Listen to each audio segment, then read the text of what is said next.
What's up, everybody? El Sancho here. Welcome to the show. We actually are joined by Captain Awesome, Majorly Awesome. Hello, sir. How are you? Good, sir. How are you? I'm good. What do you want to be referred to as? Lee? Is Lee cool? Yeah, whatever you want to call me, man. My name's George. You can call me George. You can call me, whatever you want. Asshole. You can call me dickhead. Whatever. So, what was the birth, Lee? So let's get started and let's kind of go to the beginning before we get to where we're at now. What was the birth of you wanting to get into picking up a camera and pressing record? Well, before I got into auditing, I was interested in law and legal theories, and I'd run across some of the crazier sovereign citizen theories out there on the internet, and I'm a kind of person that likes to get my hands dirty and like look at things my own way and not take people's words for it. So I'd say about 9 years ago, when I started seeing this stuff about the all capital letter name and stuff like that, and people saying, oh, you could drive without a license and this and that. I wanted to find out more about it, so I started buying up old law books. I've been an avid reader all my life. In the seventh grade, I was reading 500 to 600 pages a day, fictional books. Back then, it was the Alfred Hitchcock series, The Three Detectives, and they were about 160 pages each. And I could read 4 to 5 of those books a day. And What's up, so when I got into the law thing, I wanted to, find out about different stuff. It just interested me. So, there were a lot of questions that I had to the government, and for a long time, I didn't think that I would be able to get answers to these questions, because as we all know, when you go to government to ask a question, it's 3 weeks of red tape, and then they give you you go in there and you ask them what Rice Krispie's holding in his hand, and 3 weeks later they tell you it's a penguin with a cigar in its mouth. So you're not getting the correct stuff. So I came across these guys on YouTube, people like Jeff Gray, and I saw that with a camera in his hand, he was able to go in and ask some of these questions. Now, they weren't the questions that I wanted answered; they were the questions that he wanted answered. But I saw that this was a way for me to get the answers that I wanted and get it on record.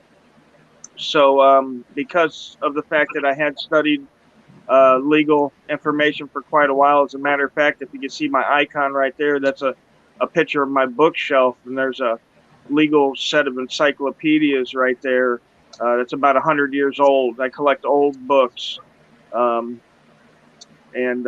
So we have a flash feature where we flash the amendments, the First Amendment, Second Amendment, Third Amendment, Fourth Amendment. We just flash them. Sort of like porn bombing, but actually Constitution bombing, I call it. Welcome, government accountability and Rice Krispie. What's up, El Sancho? I should say welcome back, Rights. Yeah, you guys got me. You got me on that call. Well, I was just telling Lee a story about Mike Hunt, which, it's a funny story about Mike Hunt. You want me to tell the Mike Hunt story, Lee? Yeah, please do. That's pretty funny.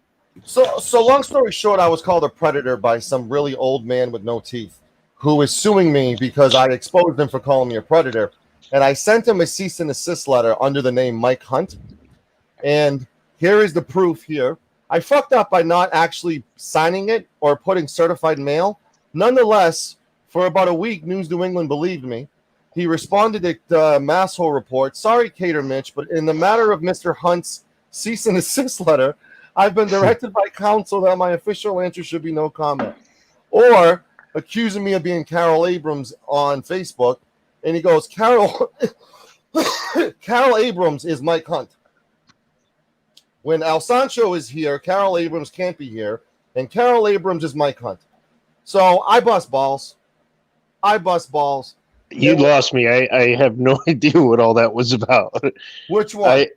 Mike Hunt and Carol Abrams and News New England. Right. I know News New England. He has a channel that Right. Josh Abrams goes on to, He and yells at women and calls people predators. So he called me a predator when I left his channel. I caught Josh doing a security guard video fuck up saying the guy was racist when he wasn't. It's got over 20,000 views. I'm a big fan of humility and being a human being at the end of the day. And if you say something wrong, if the guy wasn't fired, no, is he a racist? Don't bring it up. I called the company. I verified the guy wasn't fired. I called News New England and I says, "What do you think I should do?" And he's like, "Call the company. Let's find out." And when we found out, everything Abrams was saying wasn't true. It was in the heat of the Black Lives Matter protest. He called the white guy racist, which you and I both know is fucking dangerous. That's beyond dangerous. The fact that this guy lives in the community, he's got a son-in-law soon to be that's black.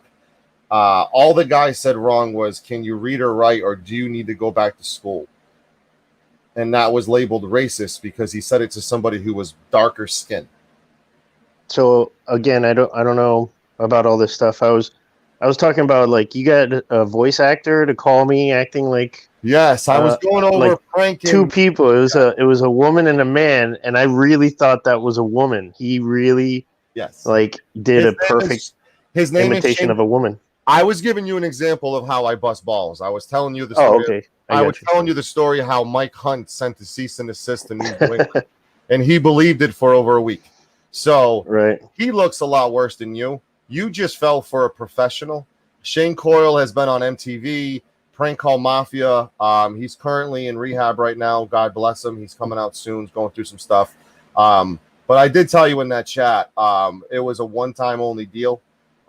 We may have called Lee as well. I don't even remember, to be honest with you. I got another call a couple days later from him, but wasn't me though. It wasn't him either. Oh, well, it sounded like him. He said it sounded like Chaz, his character, but he was really cool because I told him I was playing with my kids, and he was like, "Oh, have a good day then." And it was a one-time only deal.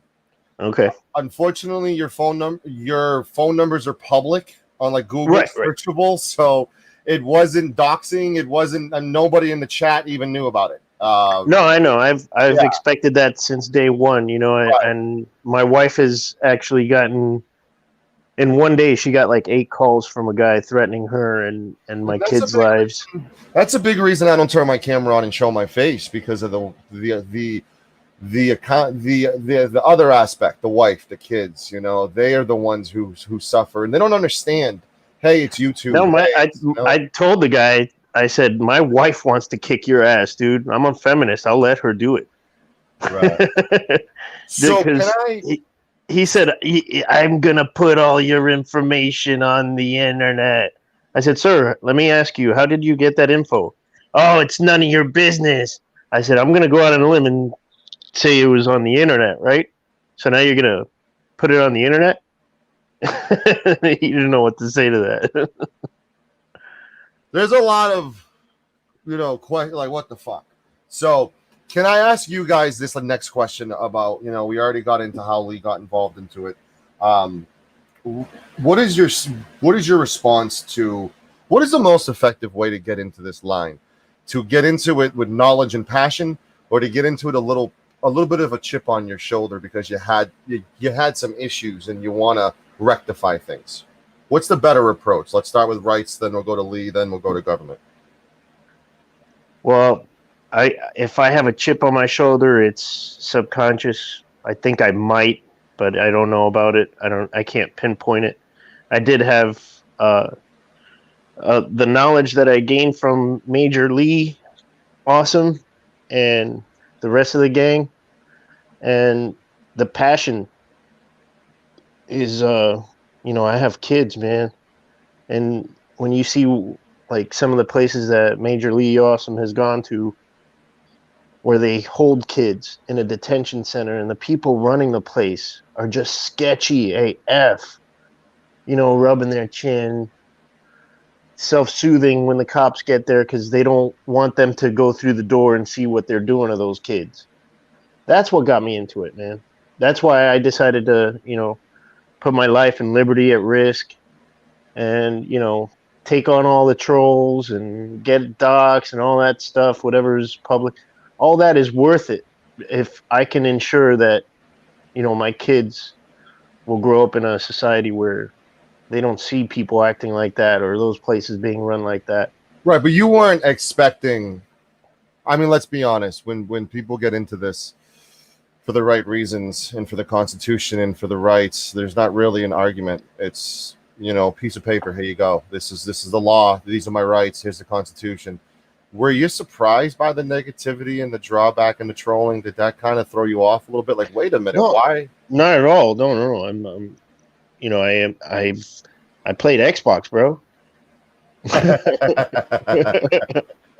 I played Xbox for a long time, and you know that actually helps because I knew about trolls, and that's the least of my worries. Trolls are insignificant and parasitic. I think you really want to make a channel off of my channel. That's a parasite. Okay, but there are people who want to kill us, bro. There are people who want to end our life because we're going to turn a light on their sex trafficking ring where they're making millions of dollars off of kids' lives. I kind of make the comparison to Eric Brand. I had him on yesterday. He's a friend of the show. He was a big homeless advocate at first, and that really opened his eyes up to other things. So like your kind of gateway is the whole children trafficking that got you into the auditing.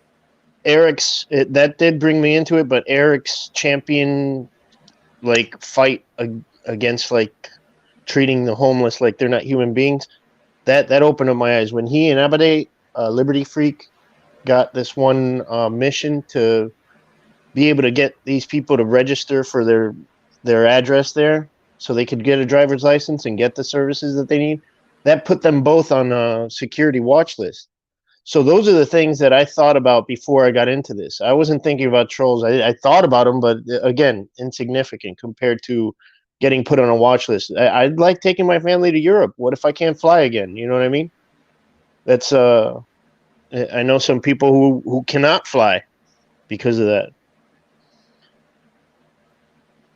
I don't know if you guys saw the court appearance today of him, and the judge was mentioning a really well-known advocate who just passed away, and there was comparisons, and I thought that was a good light. But then where it went when I think 6 months was added and for what he did with the court appearance, are you guys for?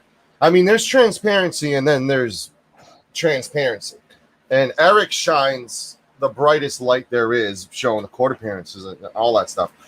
Are you guys a fan of that transparency, or do you think it might expose yourself a little bit too much? As far as like being able to show like everything, like recording our cases in court and stuff like that, and the outcome. Everything. Be as transparent. Be as transparent as fuck. Yeah. No, you leave no stone unturned. Right. Yep. No, I'm 100% behind him, and I think I speak for all the guys, and that, you know, like what I said the other night was that God, now I can't.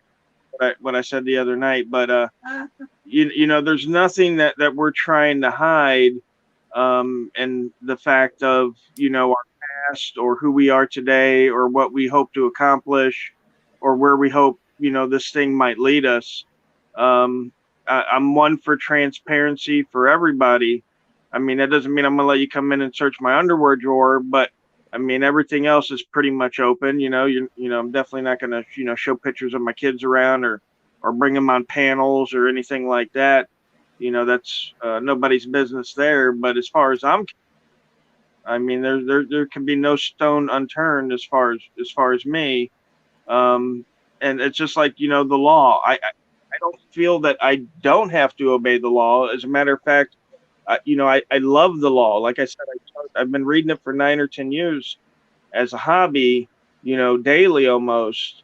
My wife will tell you it's been, you know, she doesn't care for it because I get into a book and I'm like OCD, you know, and I gotta finish it and then I gotta get the next one. But you know, part of the reason I'm in this is because I want everybody to obey the law. We're a nation of laws, and when there's a segment of the population that doesn't obey the law because they're either A, exempt through statute, or B, exempt through discretion, and then they go about and they brag about their right not to obey the law by having a symbol like the blue line flag drawn up, Constantly.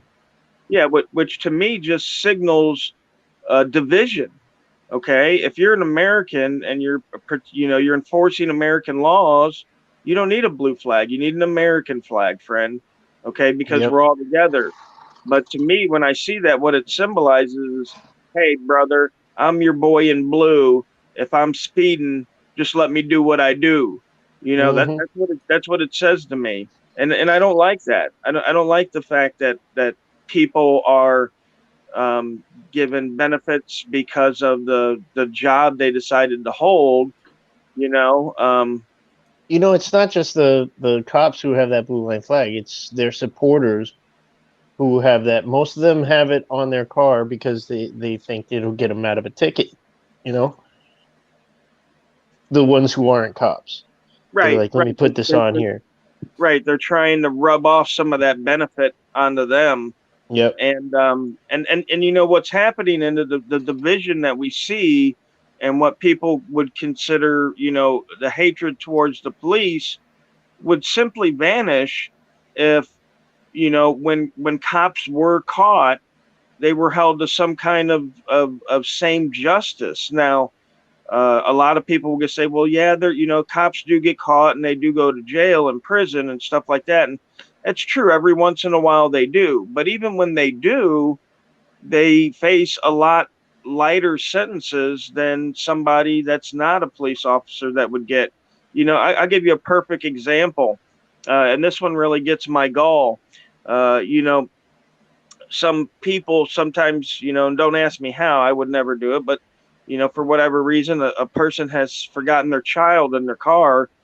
It's hot outside, the child dies. There is no there's no leeway there. The citizen is automatically charged. He's getting life, or he's getting a stiff sentence, on top of the fact that he lost his child. um and in the same aspect, there was a case in Georgia where a police officer left his kid in the car, and he got absolutely nothing happened to him. You know what they said? Oh, it was a mistake. Of course it was a mistake. Yeah. Well, If you want you to know what I see mean? more Like, of examples, course it was a mistake. So But where Poor Dirt Farmer has like 3 to 5 cops every week on his channel that have been arrested for atrocious crimes, stuff that the blue line doesn't want to cover for. So let me Like, just address the blue line. What is your definition of the blue line flag in your opinion? oh, Do you see it as like a representative of all law enforcement officers, law abiding portion of the community? What do you perceive as the, I guess it's the thin blue line flag. Is that how we say it? like the cop told Jeff Gray, this could go one of two ways, brother. Either it's a division between the bad guys and the rest of the world, and the blue line stands to protect them against the bad guys, or it's what's most commonly known, and everybody really knows that it's what it comes down to, is the line that you don't cross to protect another cop. You know, you want to protect other cops, so you don't cross that blue line, and it's always meant that. Just recently, is it? Oh, the heroic stand your ground line. Like everybody behind me backs the blue, and I'm going to protect them because I'm a loyal sheepdog. You right. believe And that? well, let's be honest The, there the too. cop that raped 2 5-year-old kids in Hawaii got 6 months.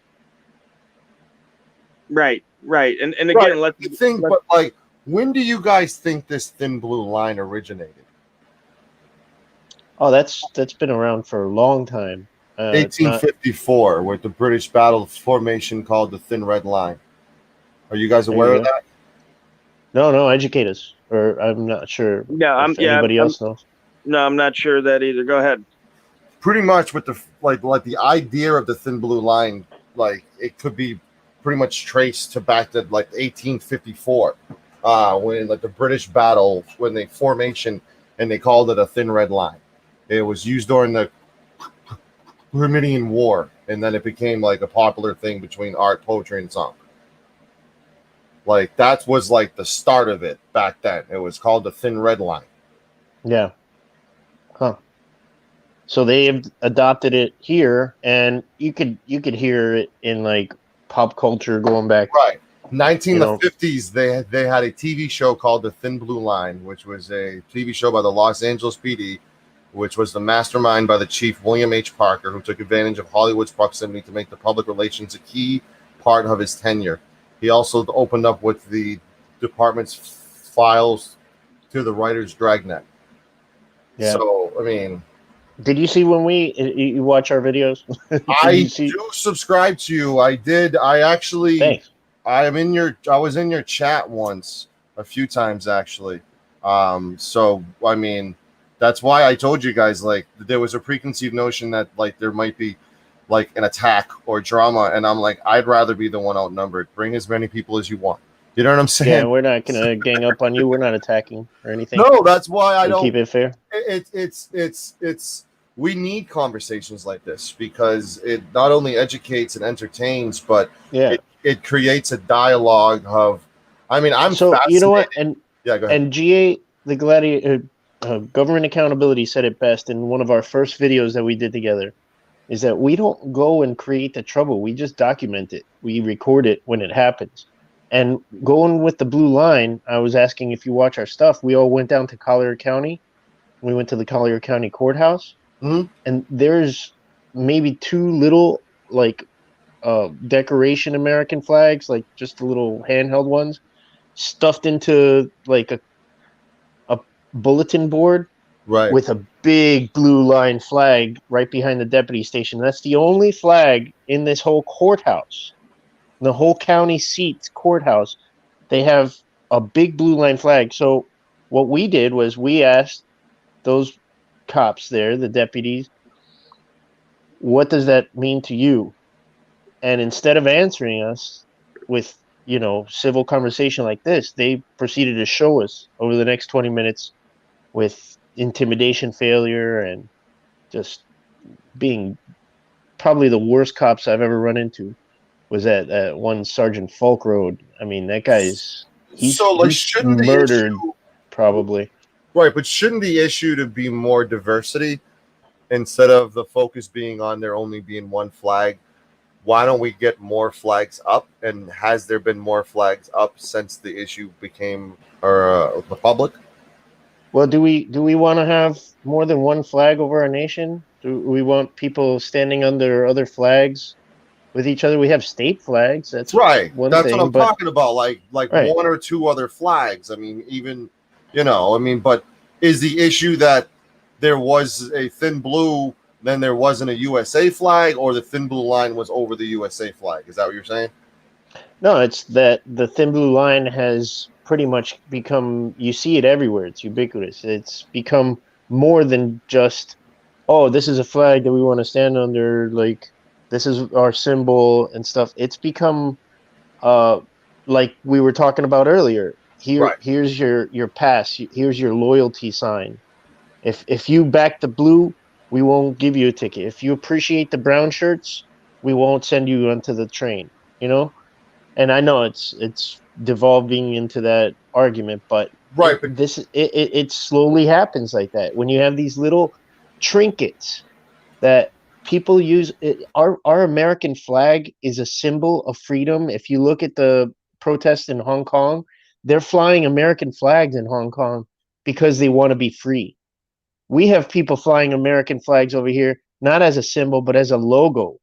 They treat it as a logo, like, make our guy awesome, and it's like, what are you really standing for? So you're standing for a person, not the freedom that it represents. So now we all know what happened in 2016 in Dallas, with the ambush of the police officers, how horrendous that was. Oh, right. Like the thin blue line became more of a public spotlight after that incident, and it essentially was to back the blue, to back them to show, hey, they got ambushed. We got you. That's essentially why it has become in the past 4 years, back to blue, or the thin blue line, I should say, has become more of upwards, because it's a symbol of not only backing them, but in honor of the ones that have been lost, including the ones killed by suicide. Well, see that there's a difference between that thin blue line flag and the thin blue line of fallen officers. You have a black field with a blue line going across it, and people have that on their cars to symbolize. I've never had a problem with that. It's the bastardization and the perversion of our American flag, and yeah, I take it that seriously. You know what I did today? I burned about 12 American flags, about 12 years worth of flags, with my little boy. We had a little ceremony. We disposed of the flag properly because it's kind of a big deal to me. But I digress. The thin blue line itself is something that, yeah, I I actually had a blue porch light in front of my house, on my house, for a long time, for a couple years, and it had to do with a couple cops that were killed here in Tarpon Springs, and the Dallas PD, because I have friends and family with badges, and I don't hate cops, man, and I don't want to see cops die. I don't like when people comment on my channel about that. It gets untouched unless by YouTube. YouTube will take it down usually. If not, you'll see I leave it up there to show that it gets no love, and I try to go through all my comments, but I'll let the other guys tell you how they feel about cops. And Yeah, let me interject here for a second. Can you guys hear me? Yeah. All right. And I saw a lot of comments that were going on in the live chat there by B Savage, and I could be question mark, and a couple of the other guys talking about the flag code. And I want to say that they're absolutely right. The blue line flag is not a desecration of the United States flag. It does not go against the United States code. It is a different flag. It's not the flag. It's what the flag stands for, again, and that is division, okay? The police officer's job supposedly is to serve and protect.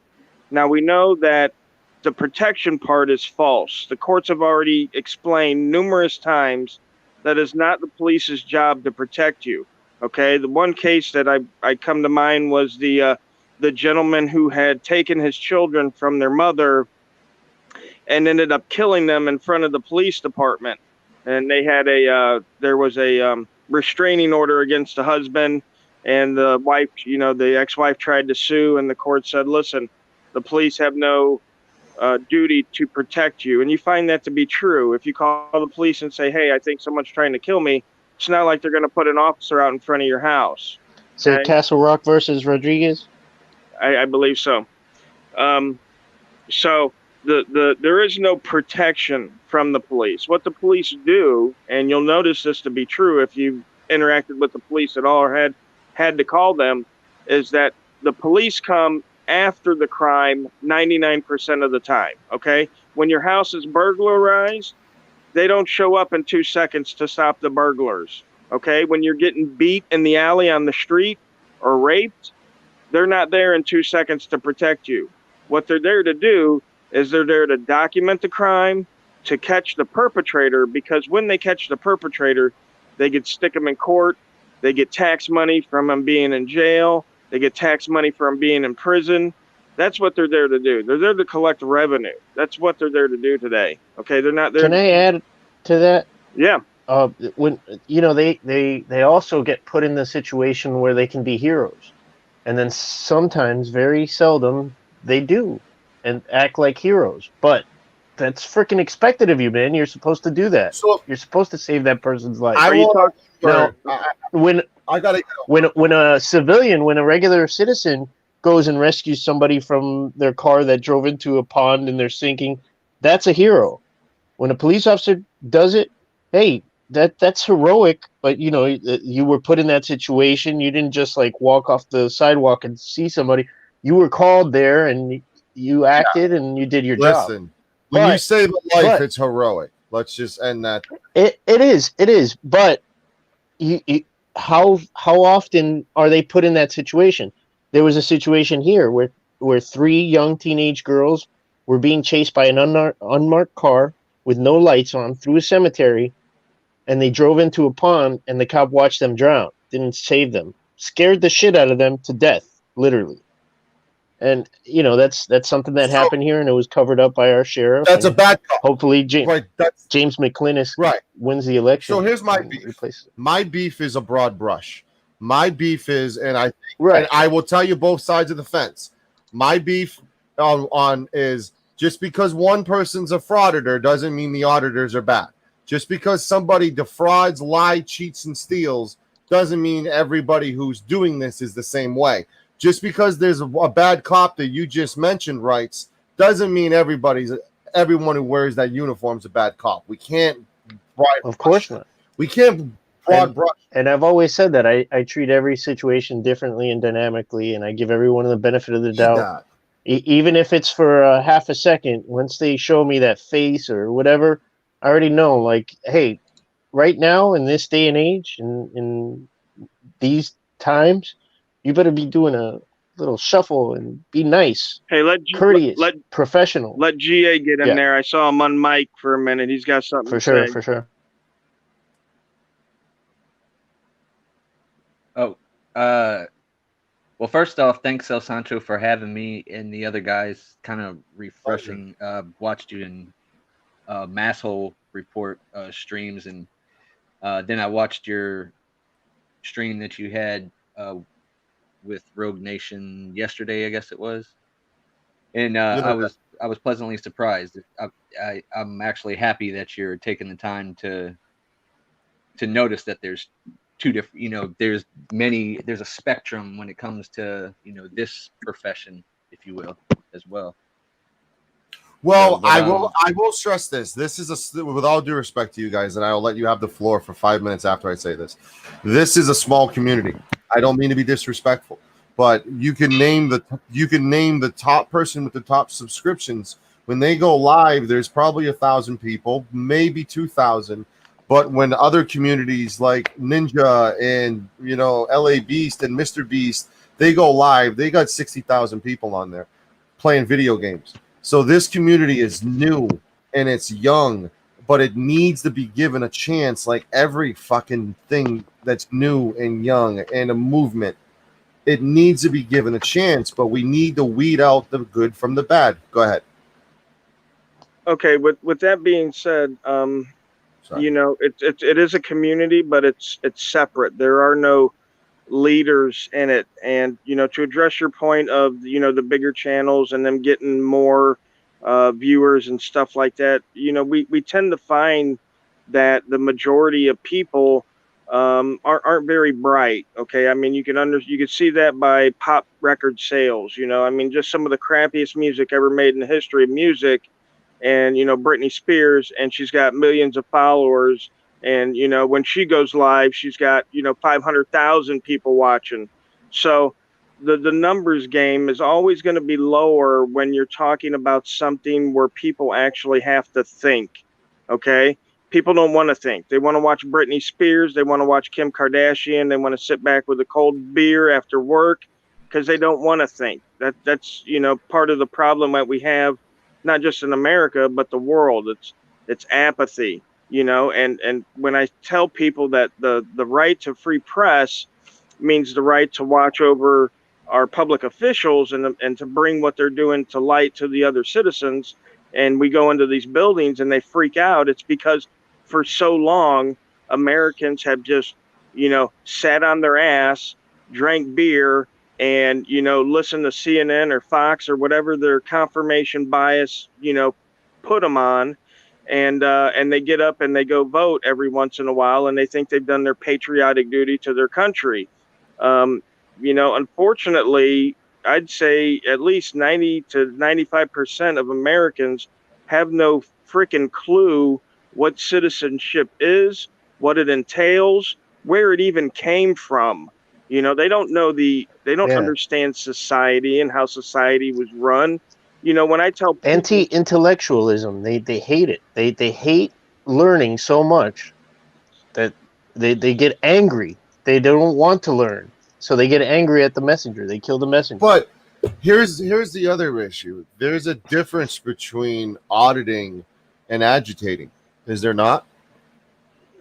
Oh, absolutely, absolutely. I agree. Yep. I agree 100% with you. But that again, that goes back to that very same essence that, if someone is doing something, and I'll use a perfect example. People hate it when in an open carry state, people open carry their guns, and people are like, "Oh, he's agitating. Oh, I'm uncomfortable."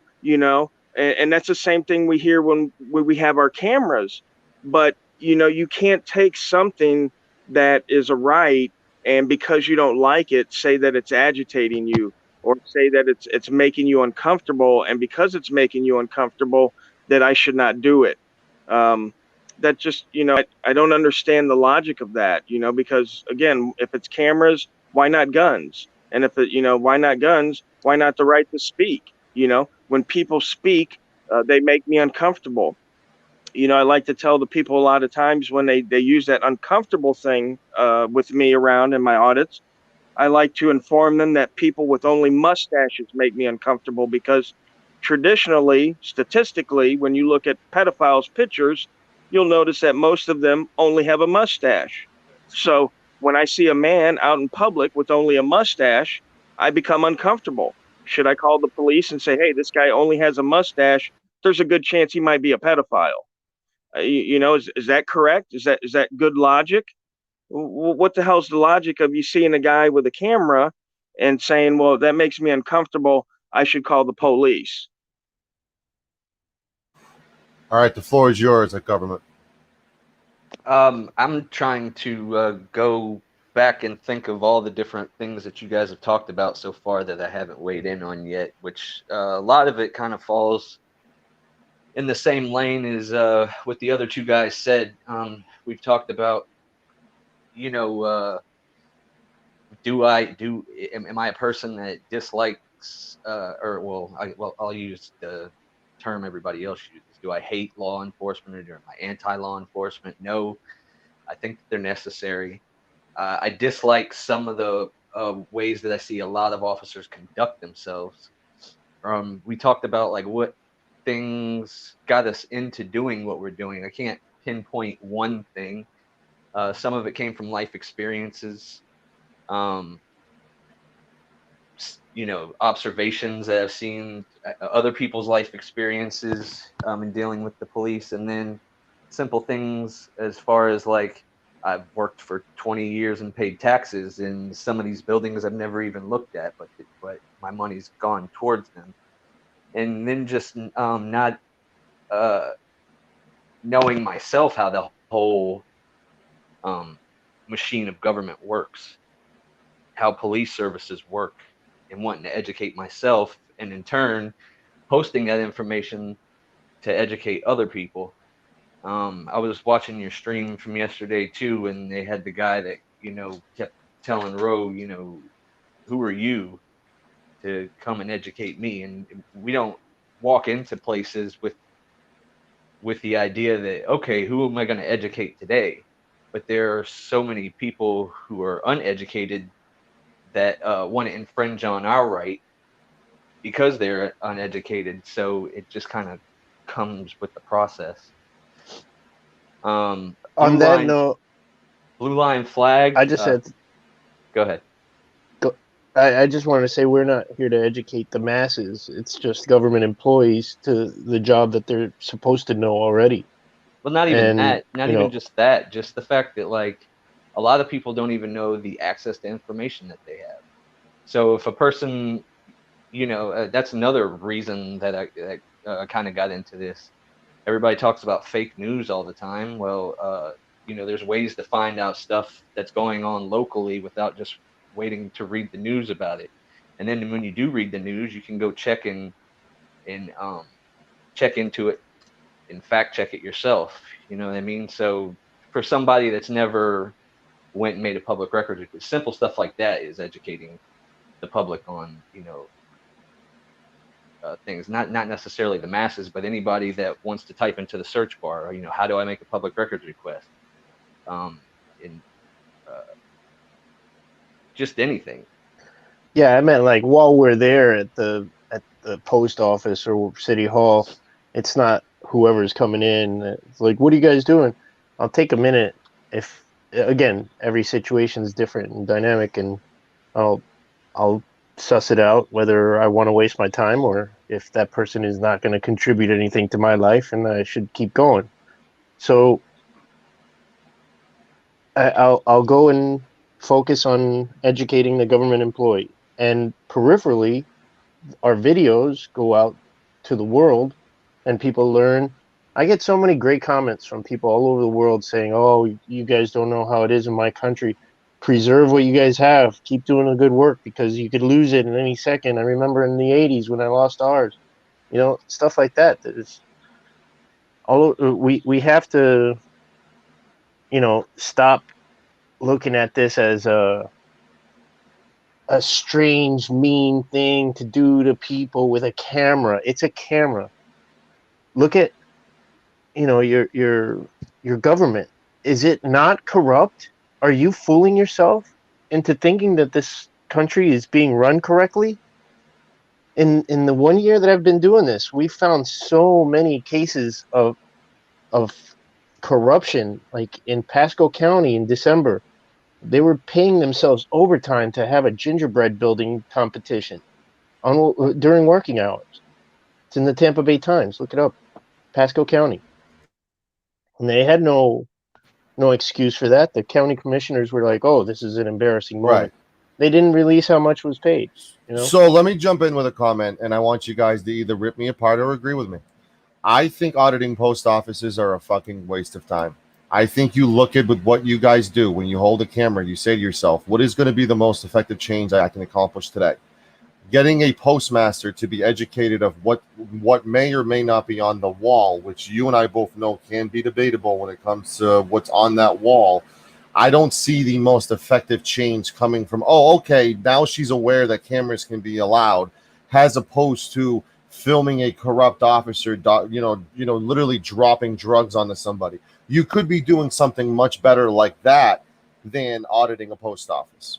Go ahead. Hey, Dude, I just want to say my something first, about that because for me personally, with First Amendment auditing, I've never really said that it has to only be public building. I mean, I've done videos where I've just went out and filmed in public, and that's it. You know what I mean? I'm not, trying to get us. I'm not trying to do anything other than practice the First Amendment.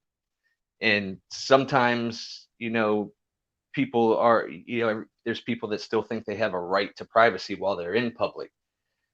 So, but yeah, it is as pointless as auditing a post office might be to some people. It's just public photography, and people don't understand just the basics of public photography beyond not even getting to the right of free press and filming public officials. Like, if it's not just somebody out there Snapchatting themselves, if people are taking pictures in public, some people look at it weird and like, why are you doing what you're doing? Well, it's not up to us to explain it to you. We're just enjoying being a free individual.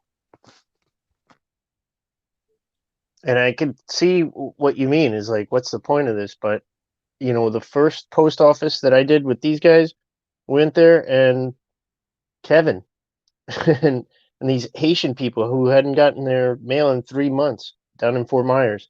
They spoke to the camera. The people behind the counter thought that it was all a setup, that we were a news crew that like just tried to ambush them with these people who have been coming in for the last 3 months. Like they thought that the people had brought us there when we just found this is one of, every post office we go to, we look at the Google rating and we look at the reviews and we find out people have been getting their mail stolen. And maybe we're not going to catch it, but like Rogue said, they're going to be less likely to do it if they know somebody's watching. Is it unreasonable when, and I think that's a legitimate reason to do it if you're legally able to do it. If you've gotten a report of an incident that you want to investigate it.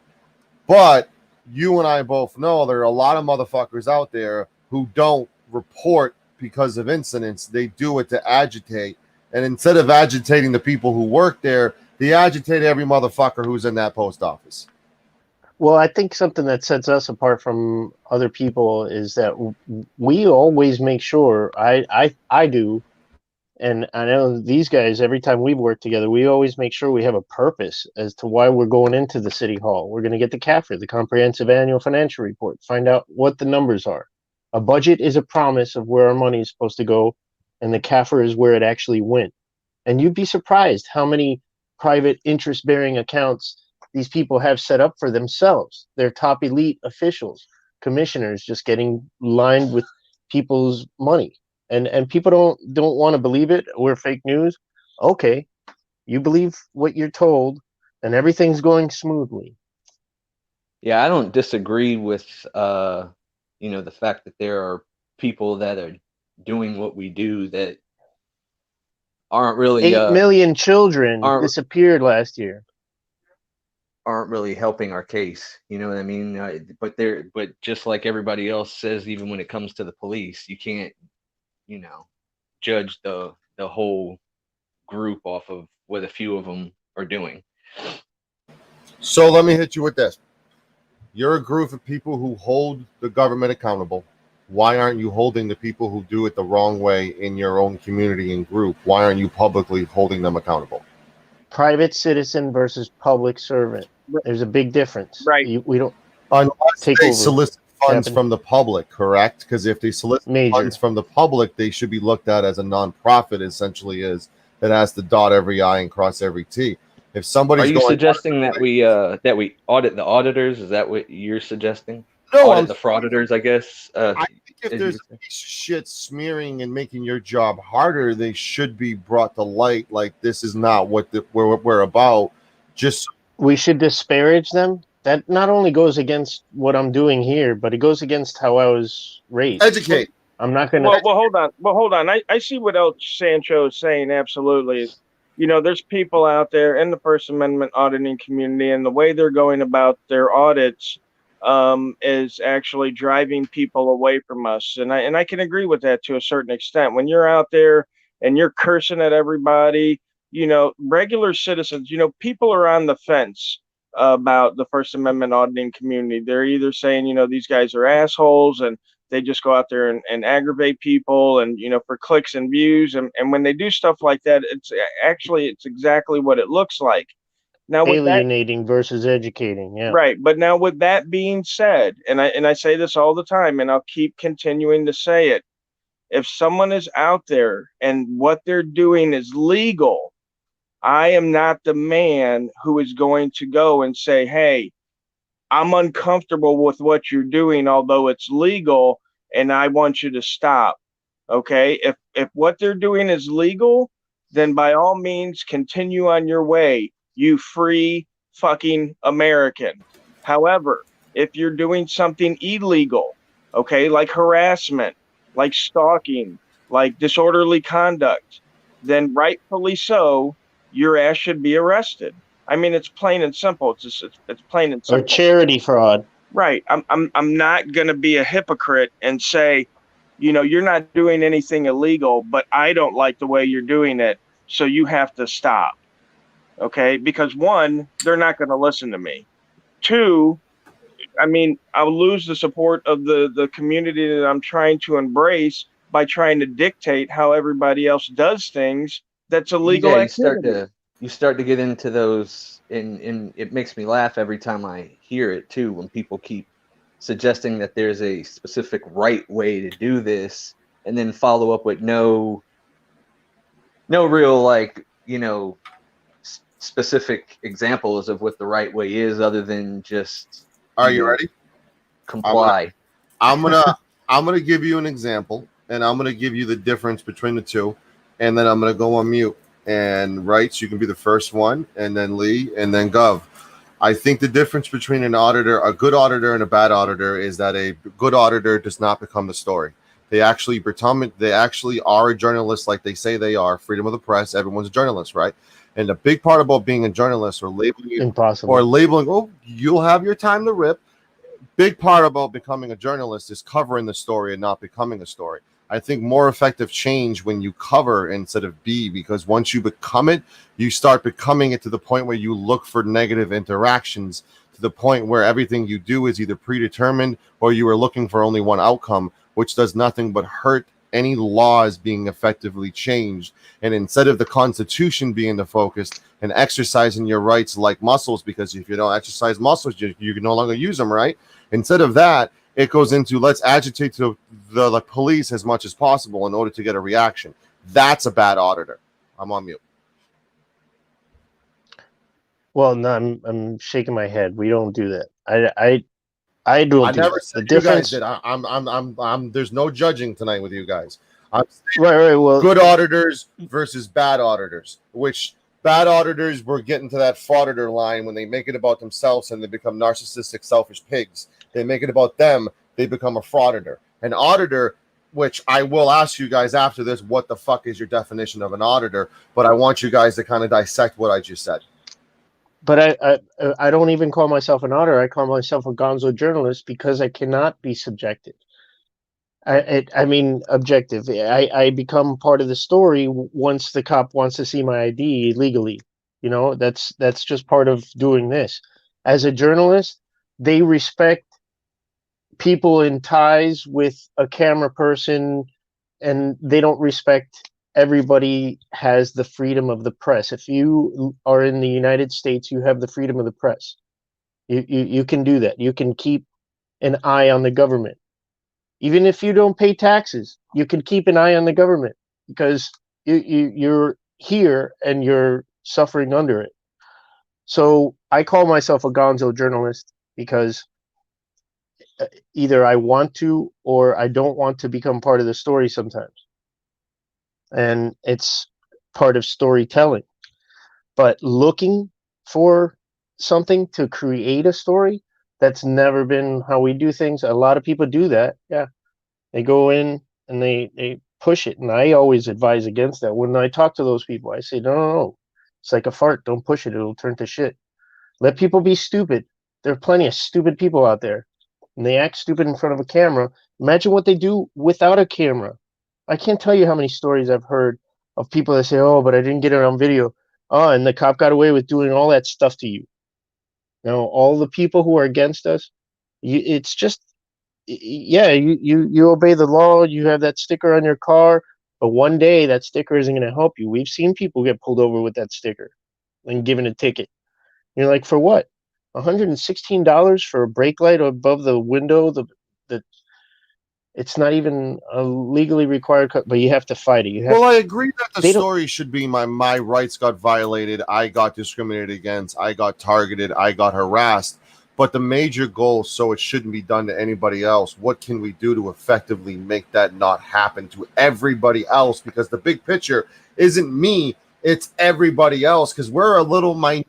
Well, that's the horrible. That's the horrible ending to the story. Is that the war was lost before our grandfathers died, and we're not going to do anything to change it except just not sit down and take it. Eric Brandt just got body cams installed in Englewood, Colorado. Change is being made. Well, no. Don't get me wrong. There are positive changes, and I'll highlight those. I actually did a story on the Bolt Action News Group channel where we went to St. Pete Police Station, and they just volunteered 5 officers to wear body cameras for the first time in our county. And you know, I've tried to get the body cams, but that's huge. Nothing yet. That's huge. Well, but what's even better, and this is a great story I'm going to put out. I haven't put it out yet. They're changing their policing policy to. There are certain calls that they will not send a uniformed cop, armed cop out to. They'll send a social worker or somebody who is trained mental health professional to deal with the situation. That's huge. That's St. Pete Police also. That's huge. I mean, I did a story on. I did a body cam show last Thursday, and we covered Elijah McClain, and I highlight justice for Elijah McClain, the top right of the stream right now, because of what happened to him and how disgusted and how angry I am still at what happened to him. But look at what happened to him, and look at what happened to the people who were having the violent vigil for him. Well, that's what got the officer fired, was the fucking social media smiling at the memorial, not the fact that he killed a kid, the fact that he got fired for mocking the death of the child. I'm talking about the violin vigil that they had for him in the The park. ones with the These violins. people were all playing. Yeah. They were playing the violins peacefully, and stormtroopers came in with shields and shoved everybody out of the park.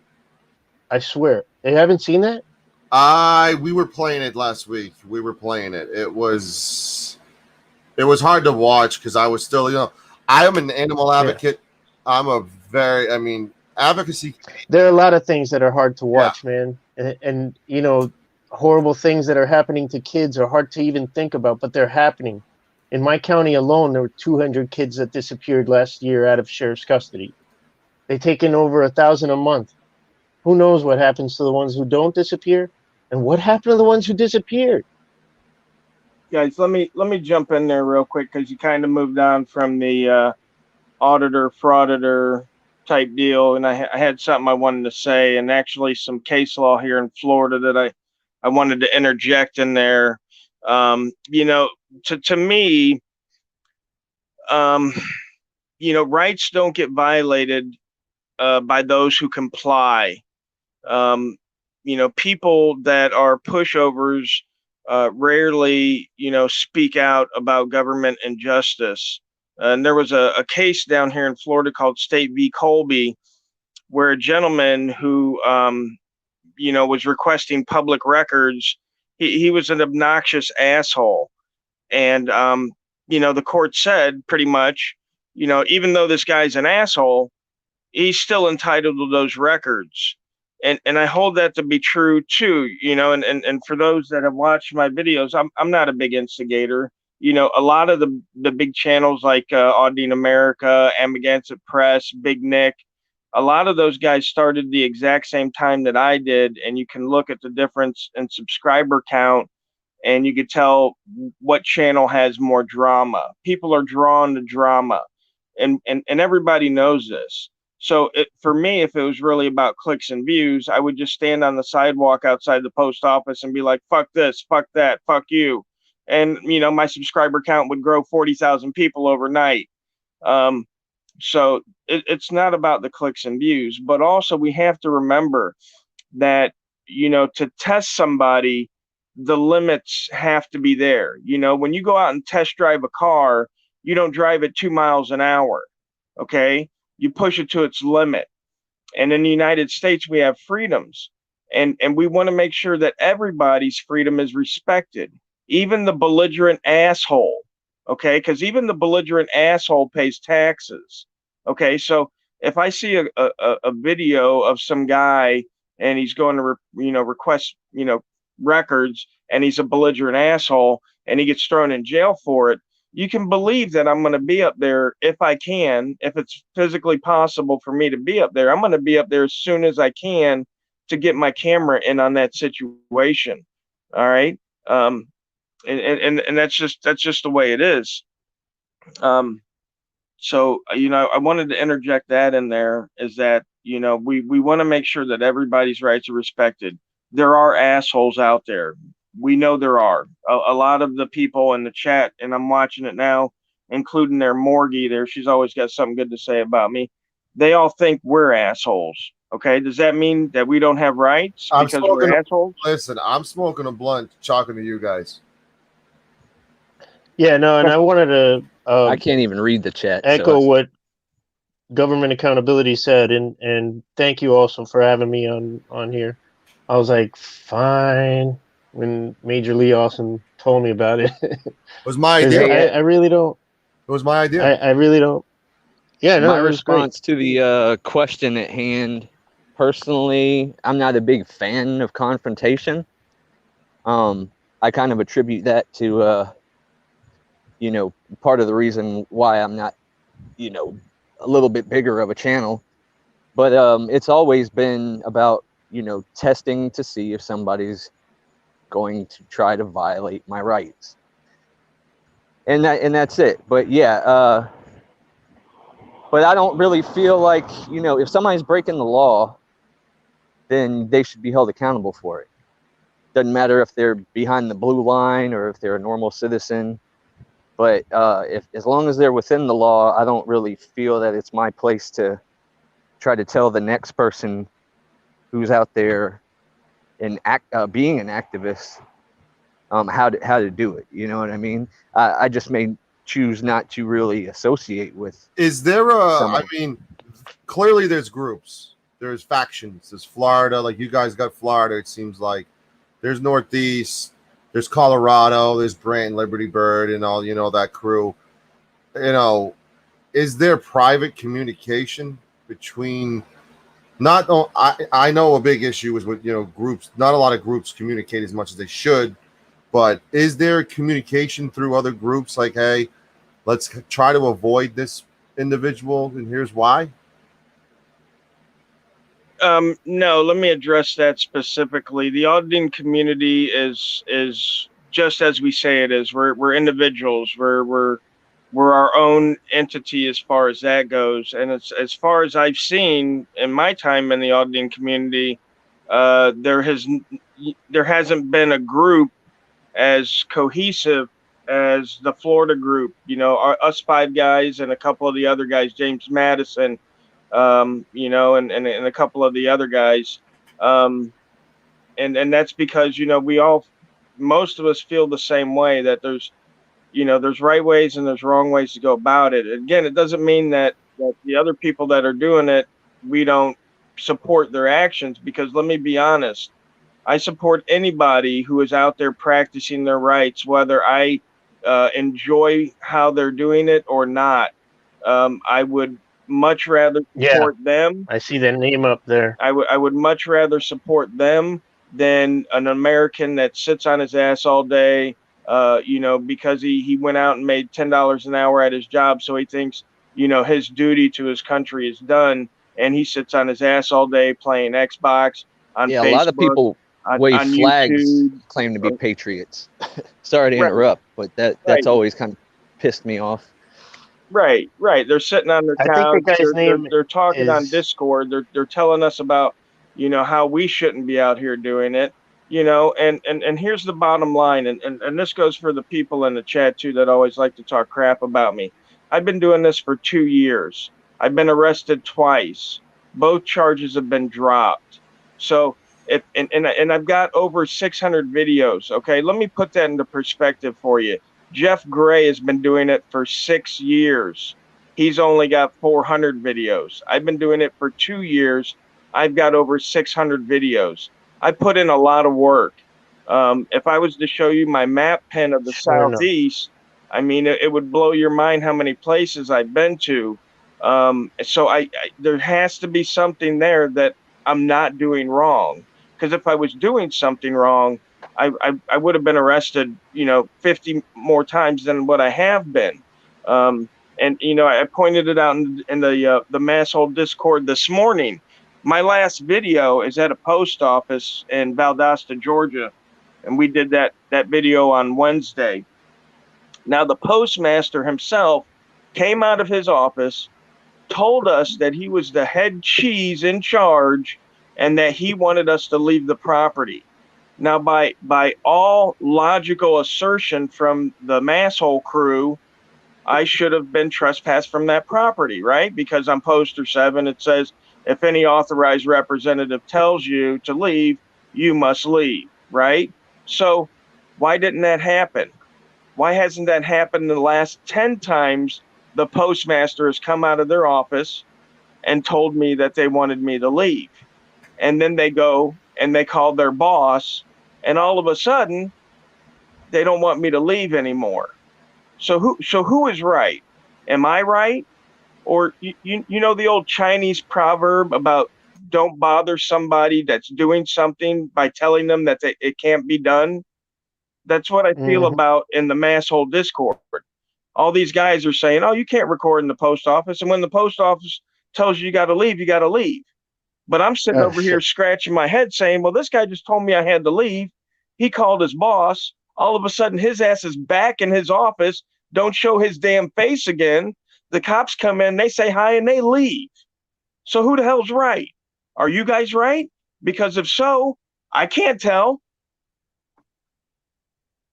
You can like avocado, and I can fucking hate avocado.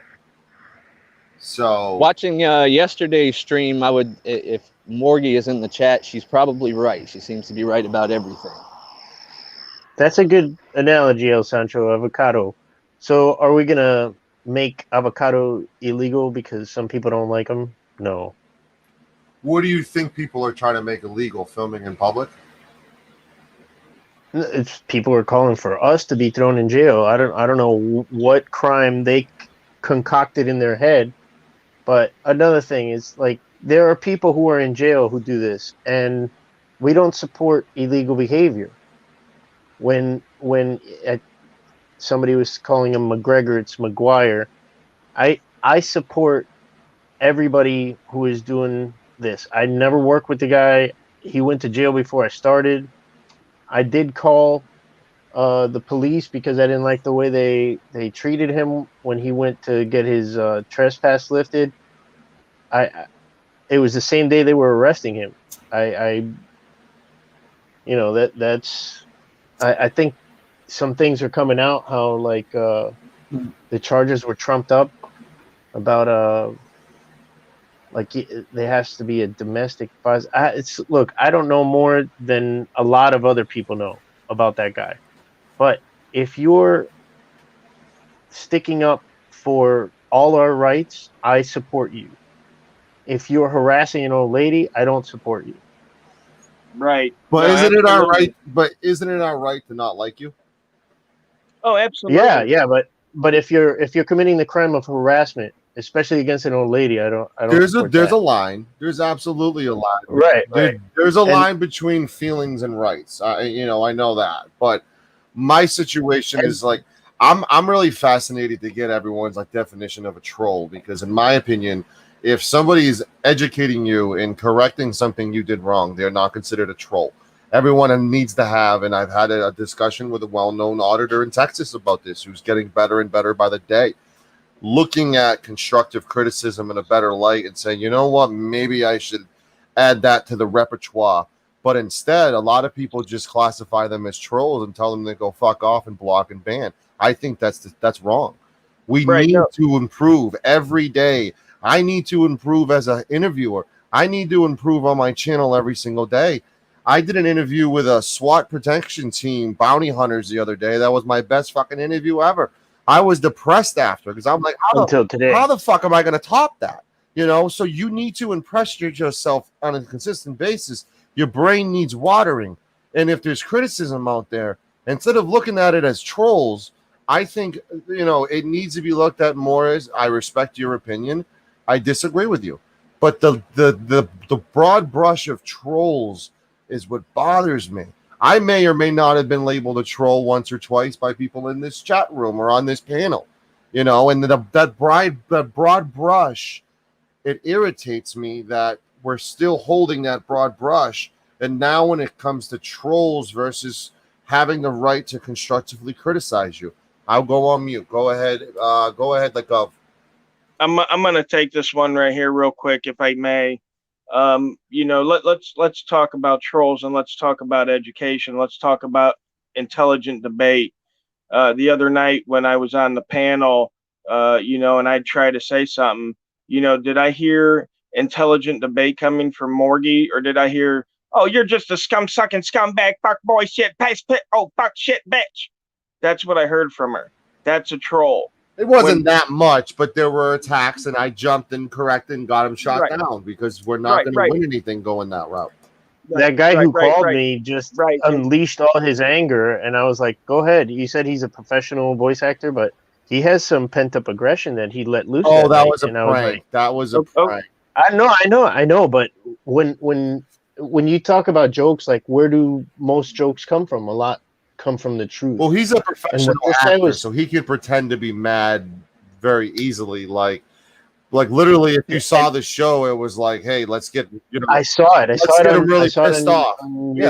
On your channel. I did watch it. I was one of the 200 people. All right, hang on. Right, I'm 2.5 months old, my guy. So let's not. I'm not cracking on you. I saw that like 200 people saw that call, bro. Share it on your community page. But listen, but when I shared it to government accountability. I shared it to him. Remember? But check it out. I saw that. I heard it on the phone. I was like, wow, this guy has issues. And not, because I'm salty about the call or anything. Like, you got me. I swear I thought it was a woman. But it was like, wow, the way that woman's voice came out and what he was saying about like his homophobic stuff was, He had no idea. like what was that He had thing? no idea who you were. I just want to preface that. Okay. He had no idea. He didn't even know what First Amendment auditing was. I had to explain. So for even more to my point, it's that it wasn't anger against me. It was anger that I told him, search within, like I tell a lot of actual trolls. Oh, that was trolling. Search within. That was trolling. 100%. That was search inward for the source of your anger. Right. That was what is making you so angry. Right. That was trolling. My freedom or my ability to go out and exercise it. What pisses you off more? I'm asking everybody in the chat. Are you block heavy on your channel? Is anybody block heavy on their channels? No, well, I did for like a couple months, and then that hurt us, right? Well, is it true that the thumbs down on your channel helps the algorithms of like YouTube? I don't know. Yeah, it does. YouTube algorithms work. It helps the interaction rate. I believe you're correct. I don't know though. I really don't know. So okay, hang on. Let me cut in here, guys. I got cut off when I was halfway through explaining my troll thing. So, again, when somebody comes to us, okay, and says, hey, I think you're doing something wrong here, or there's a different law here, and they want to discuss it intelligently, that would be constructive criticism. But when somebody, let's say like Pat, speaks off at the mouth, what does he say? Get a job. You're unemployed. You're a pervert. You're a convict. That in no way is constructive criticism or intelligent debate. Okay, right. They come off as trolls off the bat. Right. So just because they think I don't have a job, and they want to tell me that I'm unemployed or unemployable, that's no way constructive criticism. That is no way any kind of intellectual debate. I've offered to sit down and talk with any of these guys and have a debate with them. They're going to find that I'm very well read on a lot of subjects: anthropology, psychology, history, law, civics. I couldn't name off all the books that I've read in the hour and a half that we've been talking here. I couldn't name off all the books I've read on those topics alone.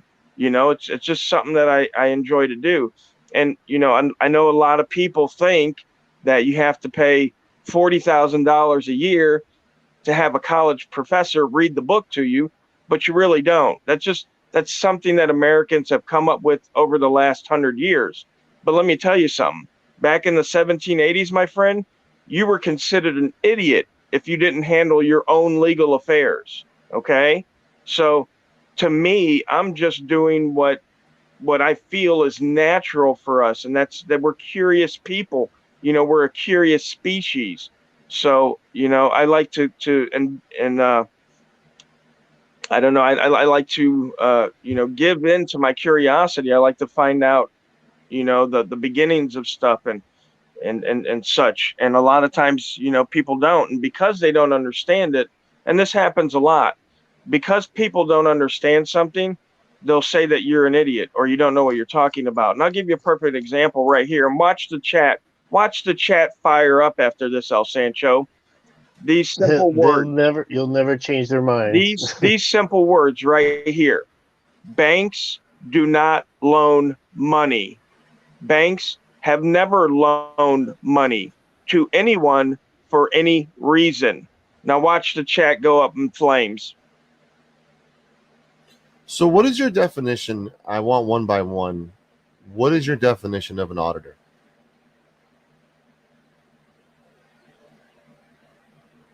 Lee Gov and then writes.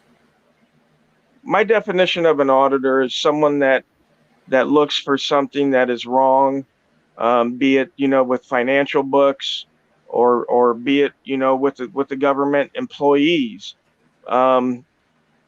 there's a perfect example of when there should have been an auditor. There was a lady who was a treasurer of a town up there in Illinois, and she grew up there her whole life. She was treasurer of the town for like 30 or 40 years. Probably well loved.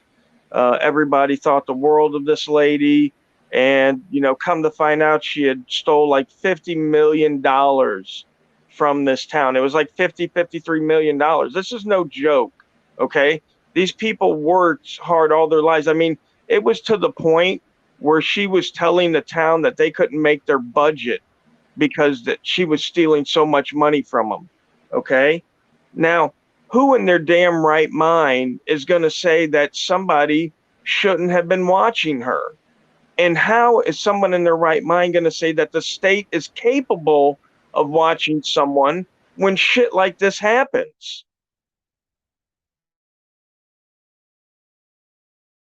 You're up, Rights. Oh, I thought it was GA's turn. Well, I can go ahead. I'll take it. Oh, Myron. What a stupid name, Myron.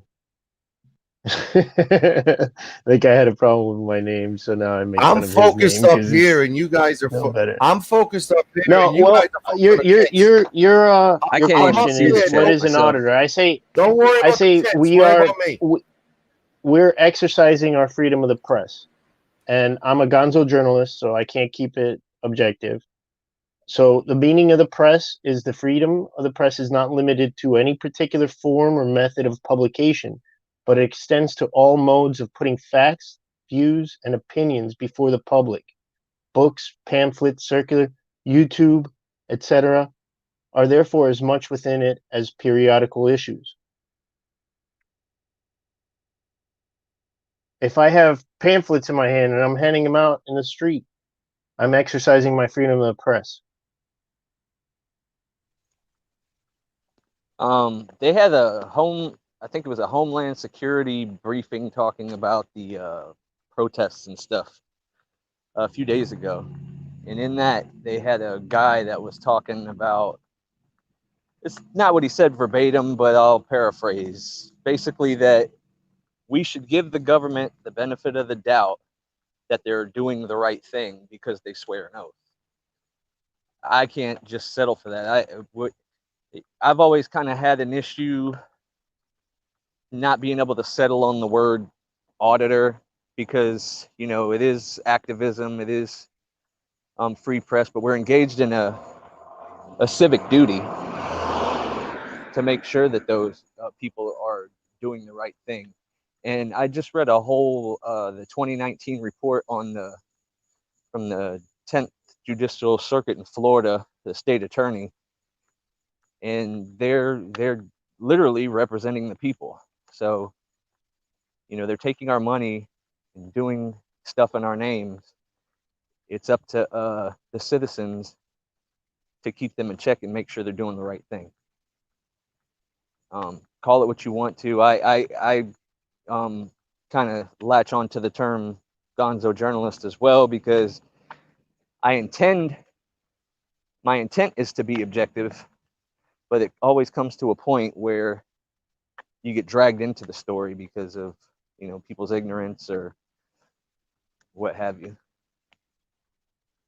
Sorry guys, I'm walking home, so if I sound winded, that's why. All right, Rights. Did you answer that already? Yeah, freedom of the press is our, first law, the first law of the United States. And it is our civic duty, as Government Accountability said in his name and just now. And Major Lee Awesome said it too. We can't know what's happening, in Government Accountability's county just now. It was another example of what Major Lee Awesome was just saying. This lady took, it was like $700,000 from their church. How do you know? Unless you ask the questions. And that's what somebody did at her church. They were like, let me see the paperwork. Okay, no well, secret, what's this too. all about? it's no secret that the justice system is needs a lot of reform as well. You know, I started looking into wrongful convictions, you know, earlier in the year, and it's amazing how many people spend years and years in jail for or prison for crimes that they didn't commit. So yeah, I can't just settle with the fact that, oh well, they took an oath, so they're doing the right thing, because half the time you even mention an oath, they're clueless as to what it even is anyway. So and that's all we're trying to make sure, is that they are abiding by the oath. I mean, like Rogue said earlier, they don't have any real obligation to protect us, you know, keep us safe. But what they should be doing is making sure that our rights are protected. You know, that's the Constitution. So what's everyone's comments? I'm sorry, go ahead. I was just going to say, instead, you see more examples of them violating rights. You know, using the law, you know, as soon as they can get a foot in the door statutorily, then they just run with it from there. But go ahead. I wanted to get everyone's opinion during like let's talk about the criticism. This isn't directed towards anybody. This is a common criticism, and there's two of them. Number one, and I want you guys to respond one by one, and I'm going to start with Rights, then Lee, then Gov. Number one, all auditors care about is the clicks and views, and auditors who have a criminal background have no business trying to do this, trying to be in this line of work, because they're not being taken serious because they have a record. What's everyone's response to comments like that? That's said. No, I'm not saying it, but people say, which everyone can agree. What's the order again? I said Rights, Gov, Lee. Yeah, that's ridiculous. I mean, you think that you lose your rights if you were wrongfully convicted of a crime and paid your time, or if, like in my case, I had a charge and it was dropped, but it's like peeing in a swimming pool. My mugshot is on the internet, so people look that up, and they don't look up the disposition. They don't see that it was thrown out. They just see, oh, this guy's a criminal. So you think I shouldn't do this because of that? You think somebody who actually went to prison and they paid their dues, they came back, and now they know the law a lot more and they know how to hold it. Thank God I'm not who I was yesterday. You know, I'll always be learning, and everybody who's criticizing what we're doing is really just being ignorant. You are ignoring what your right is. It's not just our right to do this, it's your right. Yeah, no, look at this. People are reading stuff off of Facebook and listening to charity frauds who can't read. Are you good? Done? Right? Yeah.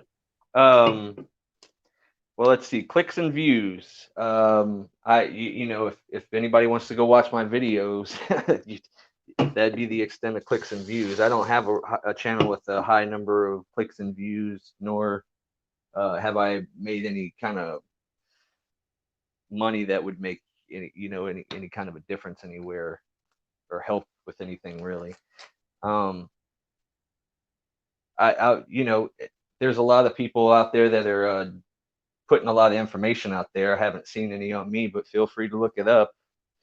Please tell me what I don't know about myself or may have forgotten.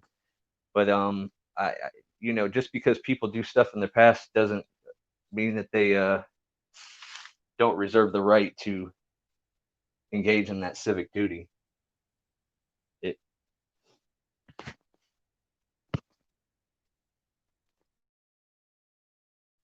Right. I got on the clicks and views thing the other night, and I thought I explained it pretty well. But, I have two separate channels, and Nick said, why do I have two separate channels in the chat? And I'll tell you the reason why, because it's not about clicks and views. If it was about clicks and views, I would have one channel and I would put all my content on the one monetized channel, but I don't. Okay. And, part of the reason I do that is so that there's a separation there. You can see the distinction between those that pass my audits and those that fail my audits. And if you watch videos from both channels, you'll notice that I do exactly the same thing in both of the videos. The only difference is the way that the people react to my channel. Um, a lot of people, again, will try to say it's about, clicks and views, and they'll try to tell you what people's intentions are.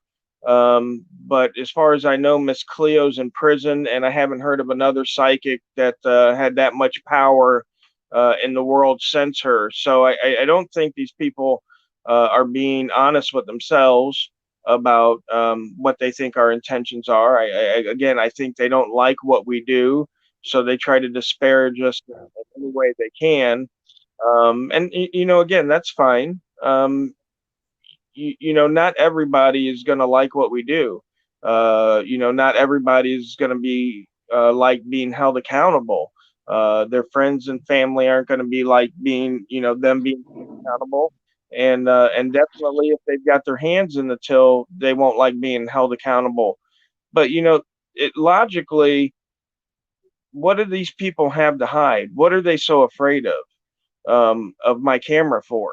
I mean, if there's nothing going on, if there's nothing to hide, and we know what I'm doing is legal, then why don't they just leave me alone like they do in my passes video? So we know there's fraud in government. We know there's waste in government. We know there's pedophiles in government. We know, drug running in government. We know all this stuff occurs because we see it on the news daily. So it's not like it's not happening out there. So, being in a free country or free-ish, I don't understand what the problem is. Now, I understand some people don't like, us being able to go out there and record our government. And for those people, I'd like to suggest places like North Korea, where the citizens don't have that right to go out and record their government. And they have to listen to the state-sponsored news channel. And they have to believe everything their government says, or else they'll get thrown in a cell and beat. Okay? If you want to live like that, please go ahead.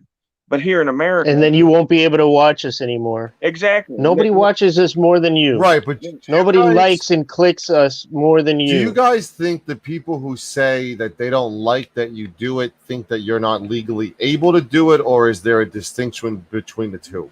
Right, go ahead. The question was, is there a distinction between someone who doesn't like what you do and someone who says you legally shouldn't be able to do it? I think it's two different things, right? No, I think I think it's the same person at two different levels of awareness. They don't know that it's legal, and once they realize that it is, they just don't like it because they feel dumb. That's I'm talking about the people there. People who are watching this, they watch us more than people who love us. They watch every second to find out where we mess up. But that supports and call us out on it. I think that, but it doesn't support me. No. Let me clear that up. It's that the likes and clicks and views. I started without making anything on here. A lot of people I know doing this aren't making anything on here, and all the money that I've made on this, and not to turn my nose up at money. This is America, amounts to maybe one or two deals that I could do in a month, and I've been monetized since last September, almost a year. So it's not about the money. It's a great bonus. Yeah. Hey, great. I could pay some bills with that, but I'd like to contribute to other auditors a lot more than anything. And you could ask anybody if I've helped them out in a little way or a big way. I put it out there. I've always done that before I started doing this. I give my money. I'm a multi-thousandaire, but I give it away. I put away for my kids, but I try to help my community. Right, but I really want to stress, Lee, that a negative or even a troll, if you want to label it, or someone who doesn't like what you do, like Josh Abrams, he has a lot of people who are waiting to see him get tased or waiting to see him do the next stupid fucking thing, but they're watching him, which means they're supporting his view count and his subscription rate, and they click notifications all because they can't wait to see what he's going to lie about next and what he's going to do Can I weigh next, in on that? which is supporting him financially as well, which is a win, unfortunately, or fortunately, no matter how you look at it. No? Can I weigh in on that? Sure. A lot of people from I guess you guys call it the watchdog community too, are also fixated on everybody doing stuff the wrong way that you're failing to highlight people you maybe think are doing it better or the right way. So Are you keeping an eye on the cops in these videos? y'all are contributing? Are you catching on to the shit that we're watching? Well, my zoom is my snipe is zoomed in very well. I have an open platform. You guys are on here. I'm by myself. I've had Eric Brand on. I've had Joe Cool on. I've had, a lot of big Laura Shark, Pink Camera Magic, they've all popped in. They all subscribe to me. So there needs to be a healthy balance between calling out the people who do this bad and the people who are bad cops and people who are bad mayors or people who are crooked senators or crooked politicians or crooked. One of the many reasons I started doing this is because I saw people doing it the wrong way. I said, okay, now I know how not to do it. Yeah, so, you need a balance. But you know what? People still hate my guts. In my defense, people still threaten my wife and my kids' lives. In my defense to that statement too, I didn't know until today that you were even talking to people other than the watchdog community. So again, thank you for that, and thanks for having me. I like there's auditors that I like. I've been public in stating it. I like him against the press. I like Johnny 5-0. I've even publicly said like News Now Houston's approach. I like the calm demeanor of standing back and not being a part of the story until they go out of their way and violate one of your rights. Then you become the story that your rights got violated. But the biggest end-all, be-all picture at the end of it, the shining rainbow, needs to be to make sure that that doesn't happen again to anybody else instead of me. Right. Listen, I'm specifically out there because I realize that rights are being violated, and I understand that the majority of Americans don't know how to redress those rights. Unlawful detainments, illegal identification of people that haven't, broken a law, are some of the most frequent rights violations that occur, and they occur daily in every city in America. And the problem we have is that there's no lawyers that will take those cases because there's no money in there for the lawyers.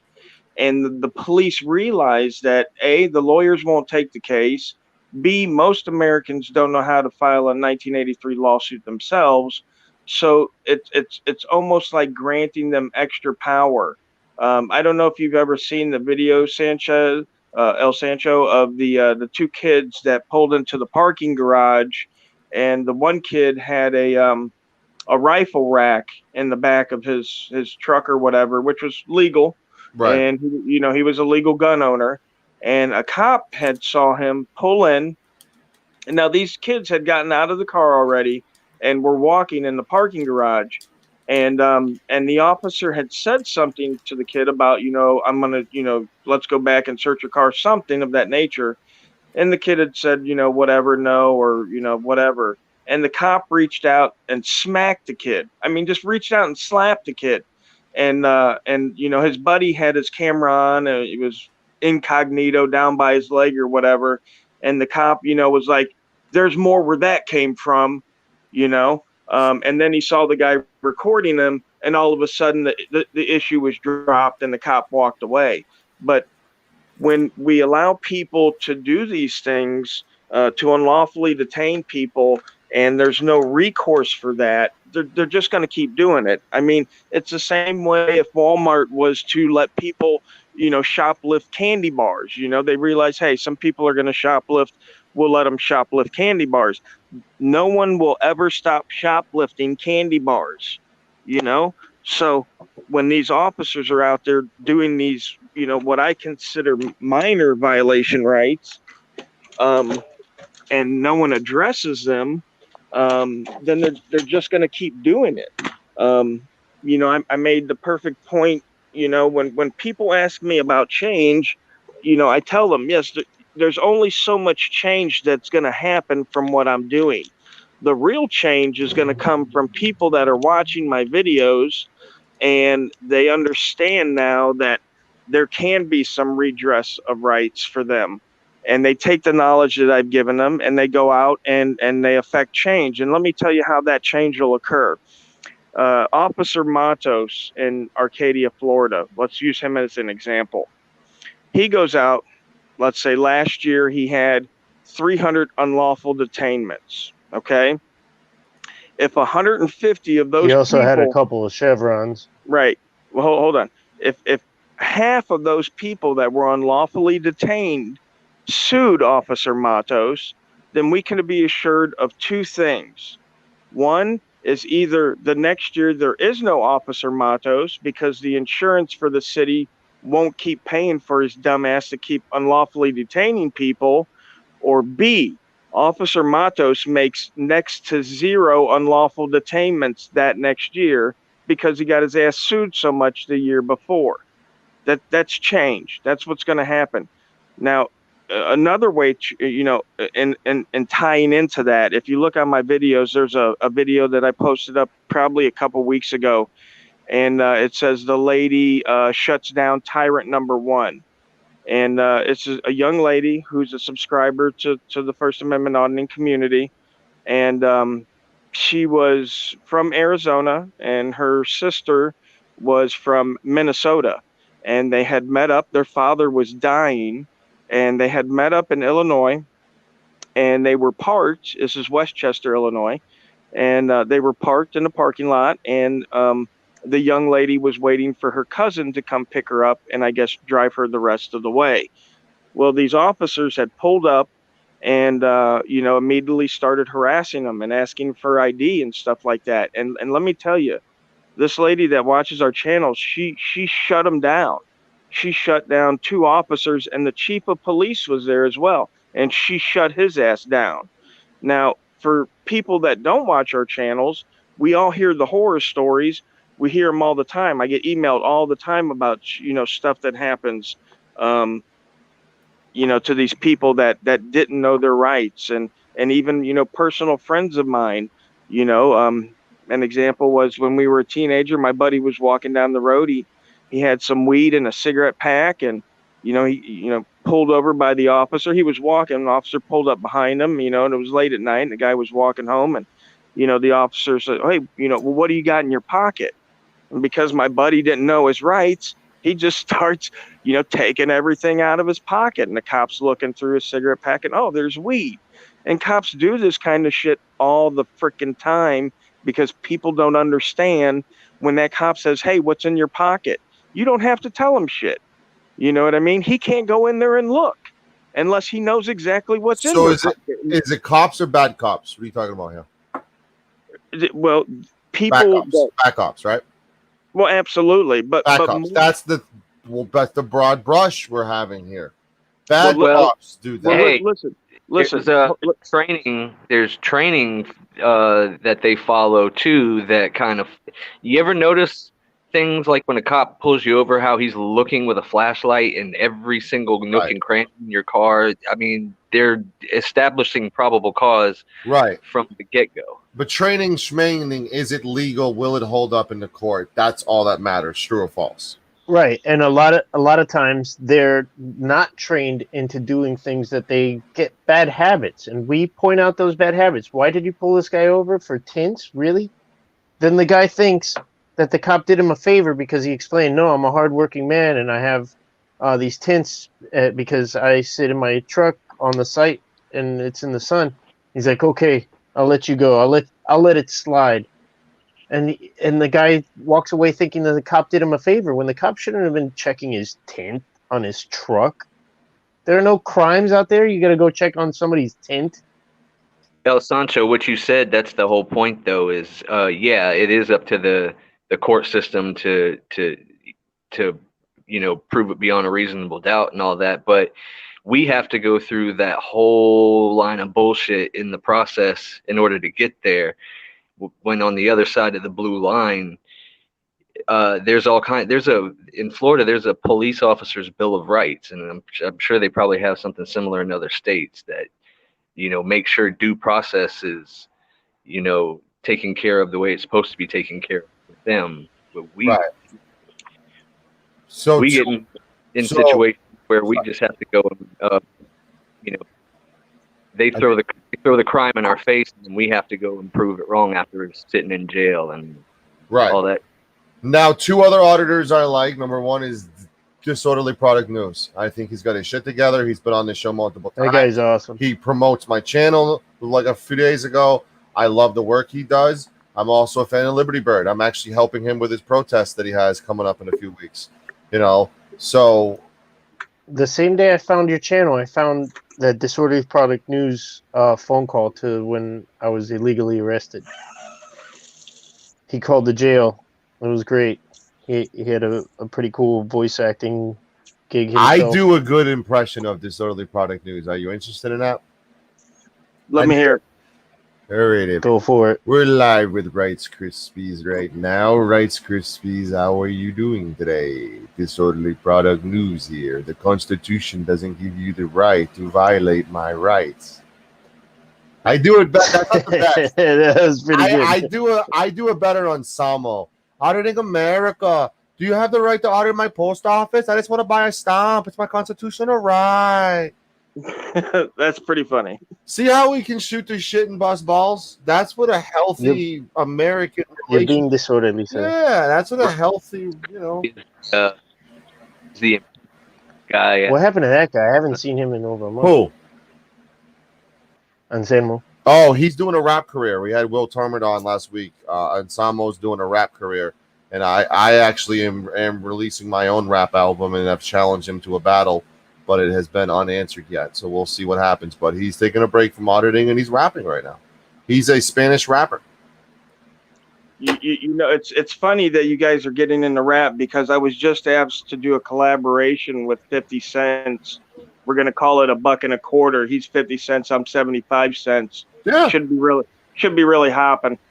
Method Man and Redman are blowing my phone up. I'm trying to ignore them. Guys, listen, it's late. I got to bounce. Thanks for having me on, Elsa and Chancho. All right, so let's. Yeah. So thanks for telling me about this, Major League Awesome. So let me end with you two. What questions do you have of anything for me? Like, how'd you hear about us? How did I hear about you? I've followed your channel. I've followed it, not religiously. I'm an honest person. Why? I haven't followed it religiously because a lot of times, I'll be honest with you, when you have sock accounts like I do, like I wasn't following you as El Sancho. I was following you as another YouTube account, and sock puppet account. Is that what I just learned that term? Sock puppet. A sock account is like a sock account is like your real account and then the fake account, and then there's people who do troll accounts where they do sock accounts where they like make fun of people. Mm-hmm. That's what a sock account is as well.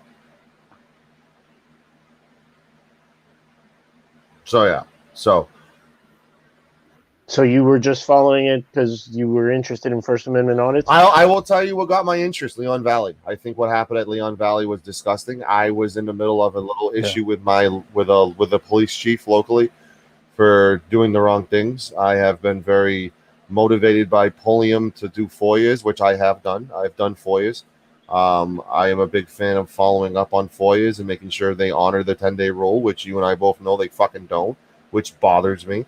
I have had to harass sometimes. Hey, listen, 10 days is over with. What are you doing? I'm still chasing an internal affair report that's 10 months past due with my own personal shit.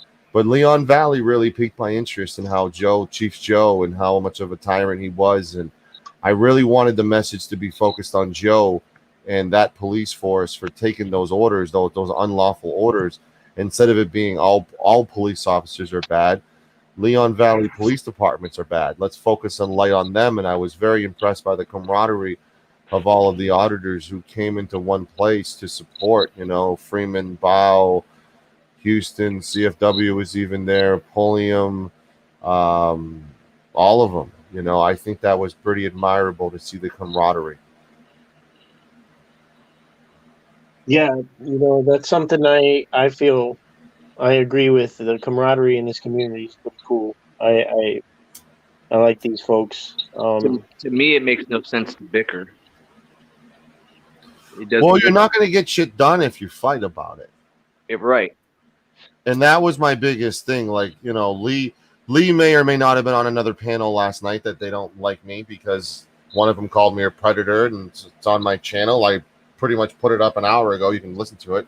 And I don't like that person for doing that. I think right, someone who's a big advocate in child trafficking, as you are, accusing someone of being a child molester with no proof over just for clicks and views is immoral and disgusting. Hey, can I bring up like different points? Yeah, well, your last stream that I would have liked to have been able to weigh in on. Okay. Then, you guys were talking about the blue line flag earlier. From my understanding, it's really supposed to be about memorializing fallen officers. It's, I guess, what Rice Krispie was saying is the black and the blue one, and I just see people rallying behind the American flag with the blue line, or the black American flag with the blue line on it. It just seems like there's more tyranny associated with it these days than anything else. Y'all were talking about like auditors saying that cops work for us. I think the understanding is there for me, but Back the Blue people seem to be more possessive over officers than I've ever seen any auditor. So that's kind of a weird concept to me when people, say that, oh, you don't own them, because I hear a lot of people that claim to back the Blues talk about the police in a very possessive manner, like my officers, our officers. I think when it gets demeaning and disrespectful, it creates a bigger divide that we already don't need. Watch the news. There's so much of a divide already, and I think that wide brush creates a bigger divide, and I think it's a problem. And I know my channel is like Braveheart. There's a giant group of anti-auditors and a giant group of pro-auditors. And I'm one motherfucker in the middle. And I'm trying to bridge the gap between... And that's kind of how I feel like kind of what we're doing also. And, cops are going to have to be able to get out and talk with people. Right. And form a partnership with the community if they want that trust that they want, and they can't do it when they're only dealing with Terry stops and traffic stops and domestic violence calls. And trust me, there's plenty of time that they have to be able to talk to the community, but they don't take the opportunity. They don't take the opportunity. From what I see, that's me dealing with my local, cops and stuff. I try to have conversations with them sometimes, but it's never really gotten me anywhere. They just kind of avoid me more than anything. Hey man, so I got arrested in February, right? For not standing where I was told by a cop. And it was a half hour before shift change. So that means that guy got to type up the report and wait around for the DA and get paid overtime on that. When I requested the records of his, okay, I'm not going to say anything more on that. just so you know, people get paid a lot of overtime when they make false arrests a half hour before shift change. And that's a very common thing in the police force. They do that. And they do that especially in the last year of their service so they can get a lot of pension. They pad their last year with however many hours they can get. And whatever they get paid in their last year is what their pension is based off of. Prove me wrong about that. So I got a question about what is I'm, pro audio. Well, let me just say that. So I got arrested, and I asked you how did you get into this? Well, one of the things that got me into it is I started watching. Like, let me see what my local PD has done, and this one guy went in trying to get records because they pulled him out of his car and they crushed his ribs, and but the cameras were lost. And when I got out of jail, I walked up to this car thinking it was an Uber, but it was that guy. And he told me, "Hey, man, check out my video. I came here because John Felix said you got arrested." And I was like, "Oh, shit, right? Crispy's in jail." So I thought it was an Uber. I was like, "Let's get the fuck out of here, man."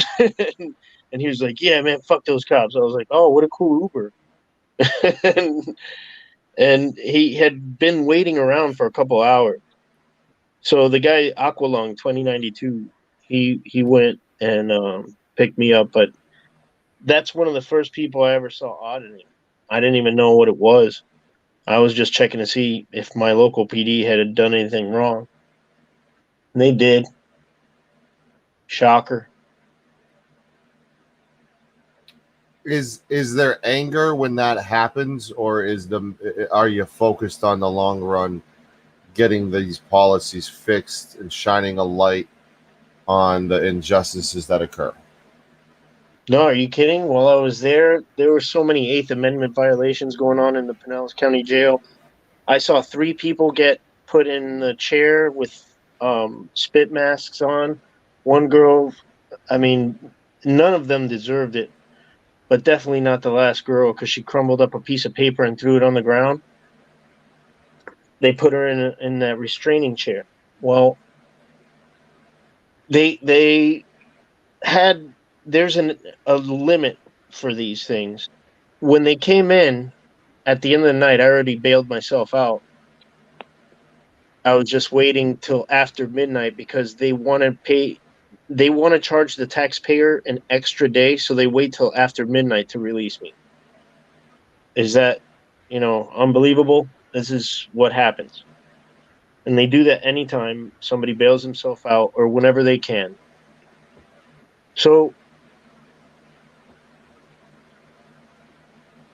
I saw this one guard come in and say, "Is that guy still in the chair?" They're like, "Yeah." I said, "All right, everybody in here is a witness to this Eighth Amendment violation." And they perked up, and instead of shouting across the room, they started calling each other on the telephone, the prison guards. And they got the guy out of his chair, but it was like 4 or 5 hours later. So this channel is a platform for everybody to have a voice, and there's going to be negative and there's going to be positive. But in my opinion, if we're able to have a healthy debate and at the end of it either have opinions change or agree to disagree, it gets the mind stronger. Agree or disagree. Yeah, the day I don't learn something is the day I quit. And there's a giant difference. Sorry for cutting you off, but there's a giant difference between attacking and debating and going, "This is why I think this is a wrong thing. This is why I think this is a bad thing," and then you go and said, "This is why it's good." And then at the end of the day, it's kind of like a mental chess kind of deal, and that's what this platform is for. You were talking about trolls earlier and stuff like that, and if we've gotten into, I think you were asking them blocking on our channels, and I used to let comments free reign, pretty much, complete support of the First Amendment on the channel. But after a certain point, when people just were just blatantly trying to be hateful, that's the kind of shit that I would block. and it's my channel. You know what I mean? It's not everybody's free for all to do whatever they want. So My issue was I was a little guilty of that wide brush as well. You know, Yeah, and speaking of white brush, those 3 people that were in the restraining chair in the little bit of time that I was there, which was about 8-9 hours, I think. No, it was about 10 hours. Well, those people, I didn't know all the facts of why they were in the restraining chair. Even the third girl that I witnessed everything happen right in front of me, I don't know if she had underlying mental issues that they knew about and that she was going to fly on them or anything. It didn't seem like it, but yeah, to be fair. so I don't know if you guys know, but my channel was dead. My channel was dead for a couple days, and I went after an auditor who wide brushed it and compared her to someone I despise and have reasons to despise that person. And that was my mistake. And my channel was dead and gone. And I had a one-on-one conversation that was over an hour where I got to know the individual. And I realized that the mistake was made, that you weren't as bad as that person, but let's work on building the bridge of educating and becoming better at what you do, and realize that you're in a position of a role model because you're one of the only few females who do this, and you get to lead by example, and it starts with morals and integrity, and you got to realize how much of an influence you have and how much the anti-cop rhetoric in your chat needs to stop. And I'm happy to report that's been showing. That don't despise anyone, bro. Don't despise anyone. Shake all that shit off. That's what I mean. It's like people who hate this. What do you hate so much? All I'm doing is carrying a camera around, checking on our government. Yeah, let's remember too that you're talking about a private citizen, and when it comes to the cops, they're supposed to be on a higher, level of expectation. That they're going to do the right thing, or that's what it's supposed to be. So we'll agree to disagree on. I definitely think public officials need to be held accountable, but I also think everybody that's on a platform of holding others accountable should also be held accountable. I'm not saying we shouldn't, but I'm saying just remember that we're the one. Yes, people need to watch us too. We should all be accountable for what we do, but the reason that we do what we do is because the people that are supposed to be held to a higher standard often. I don't think people should stalk our homes, though. Oh my God, there's a line. There's there's definitely a line. And on YouTube, that's all I'm talking about. I mean, listen, my channel got shut down because I didn't want to dox myself, because there are grown people obsessed with my looks, and it creeps me the fuck out. Imagine if I'm a really good-looking male, which I am, by the way. You think they're not going to try to come to my house and try to fucking rape me? It's creepy enough that they're obsessed with wanting to know what I look like. I mean, come on. So I've seen that ugliness that you two are relating to firsthand, and that was my welcome into the community, by the way. I just popped a boner a little bit. Whoa. Yeah, everybody's just trying to... You joke, man, but my name, my name has been brought up more than the Constitution, freedom, and rights on that other channel that I came from, that I still have a playlist over there for, where I interview like News Now Houston and everything. That all that stuff's still there. But I was introduced to the toxicity from an auditor's point of view coming after me. So, excuse me for thinking, wait a minute, are they all pieces of shit? Well, not wearing a seatbelt, holding a cell phone, blah, blah, blah, blah, might make you a piece of shit. That's where it's guilty of wrong. There's an education aspect. And having a one-on-one with the person and educating them on becoming a better person, and when you hear how receptive they are and you see the change that they're making, that's the fucking goal right there. But you know what? Where are you to be putting somebody in their place? And I mean, I'm always going to be a piece of shit in somebody's mind, and that's none of my business.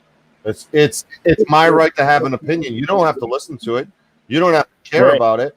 But it, Right. I don't. but that's Not optional. you personally, but No, I that's mean, optional. That's a totally. general optional, but it's Yeah. absolutely my right, and everybody has their right to their opinion. I don't think people should be labeled a troll because they have their right to an opinion that might not agree with yours. Yeah, no, but like I said, it's how people come off sometimes. They'll say something right off the bat that it's just like an undoubtedly a troll statement. But I try to take constructive criticism, and you can see bad, uh, comments on my channel that I reply to, and I try to do. I try to channel my and get inner a Wolfie job Bradley and and shit like snap back. that. You're breaking up, man.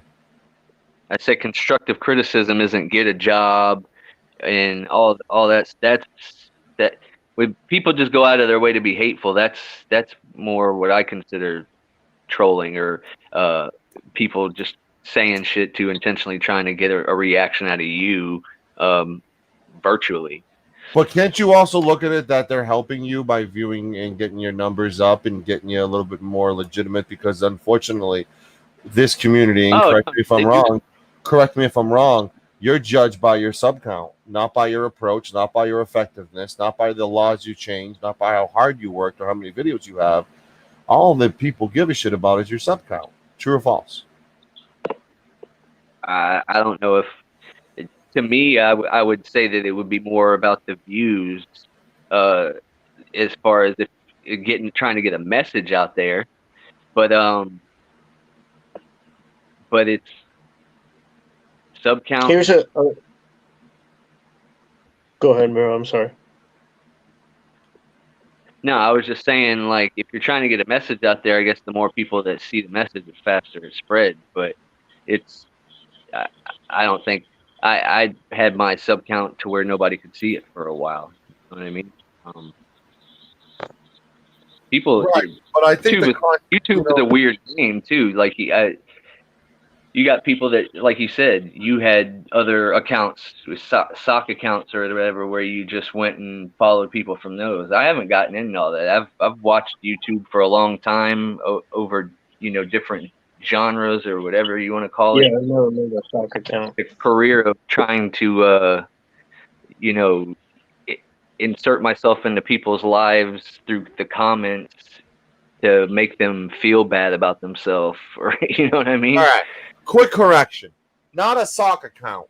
Another account. My real name isn't fucking El Sancho, so it's not considered a sock account. My apologies. Okay. Well, no, but they have people with multiple. Comments. We know that they have people out there that have multiple accounts, and they just. Those are socks. Yes, that's what I said earlier. Those are socks. Absolutely. So one of the comments that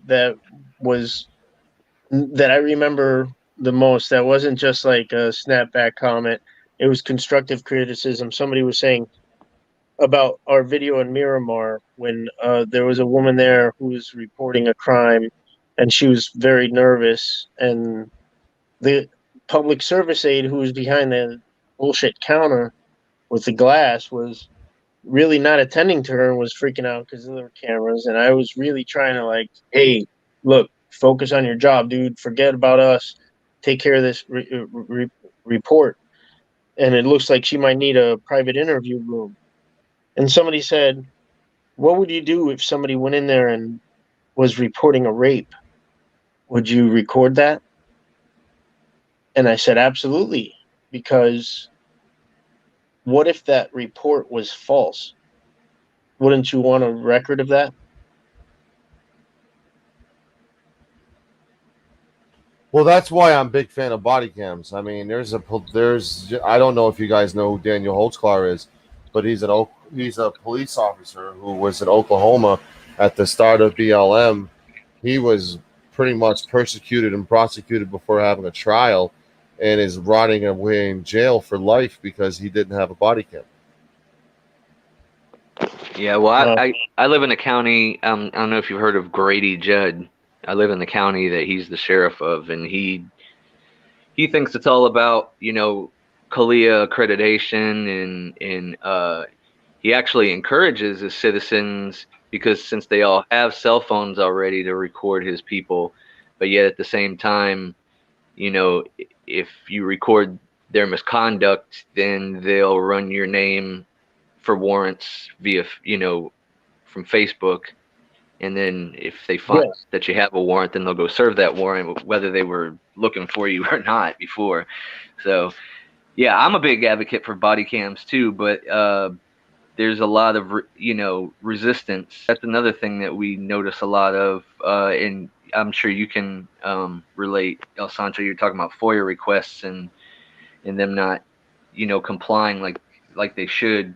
There's a lot of resistance from the government when it comes to information.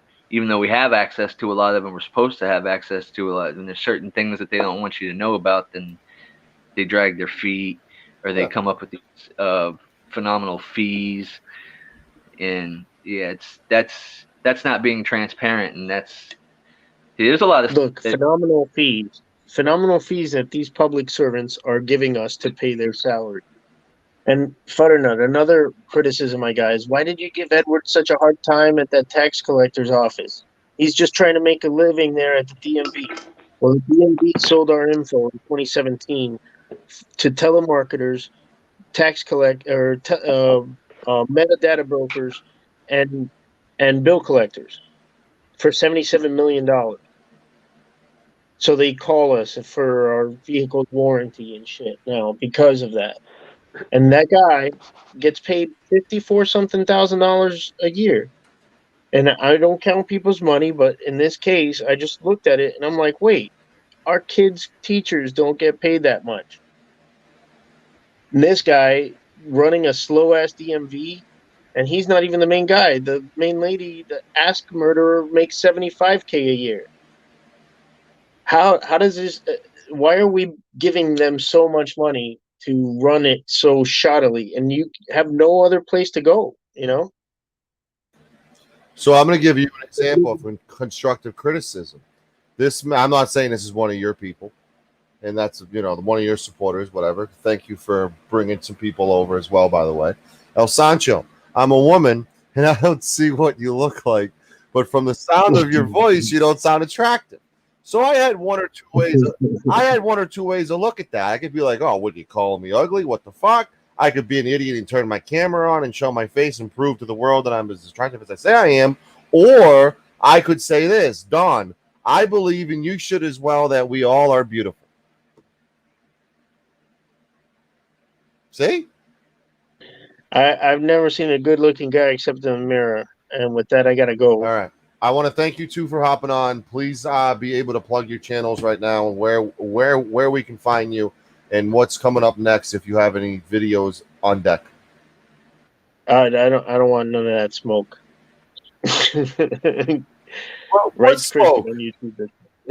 No, don't come to my channel. I don't need it. I don't want it. But thanks anyway. I'll take all the constructive criticism I can get. Government accountability. My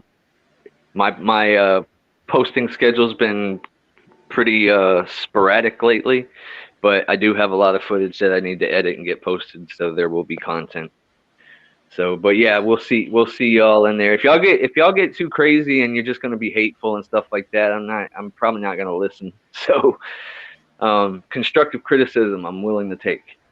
I got nothing again. Hey, El Sancho. I greatly appreciate you guys. Open invite. We can break down some body cams next time if you want. Do some fun shit. Thank you guys so much for hopping on. I greatly appreciate you guys.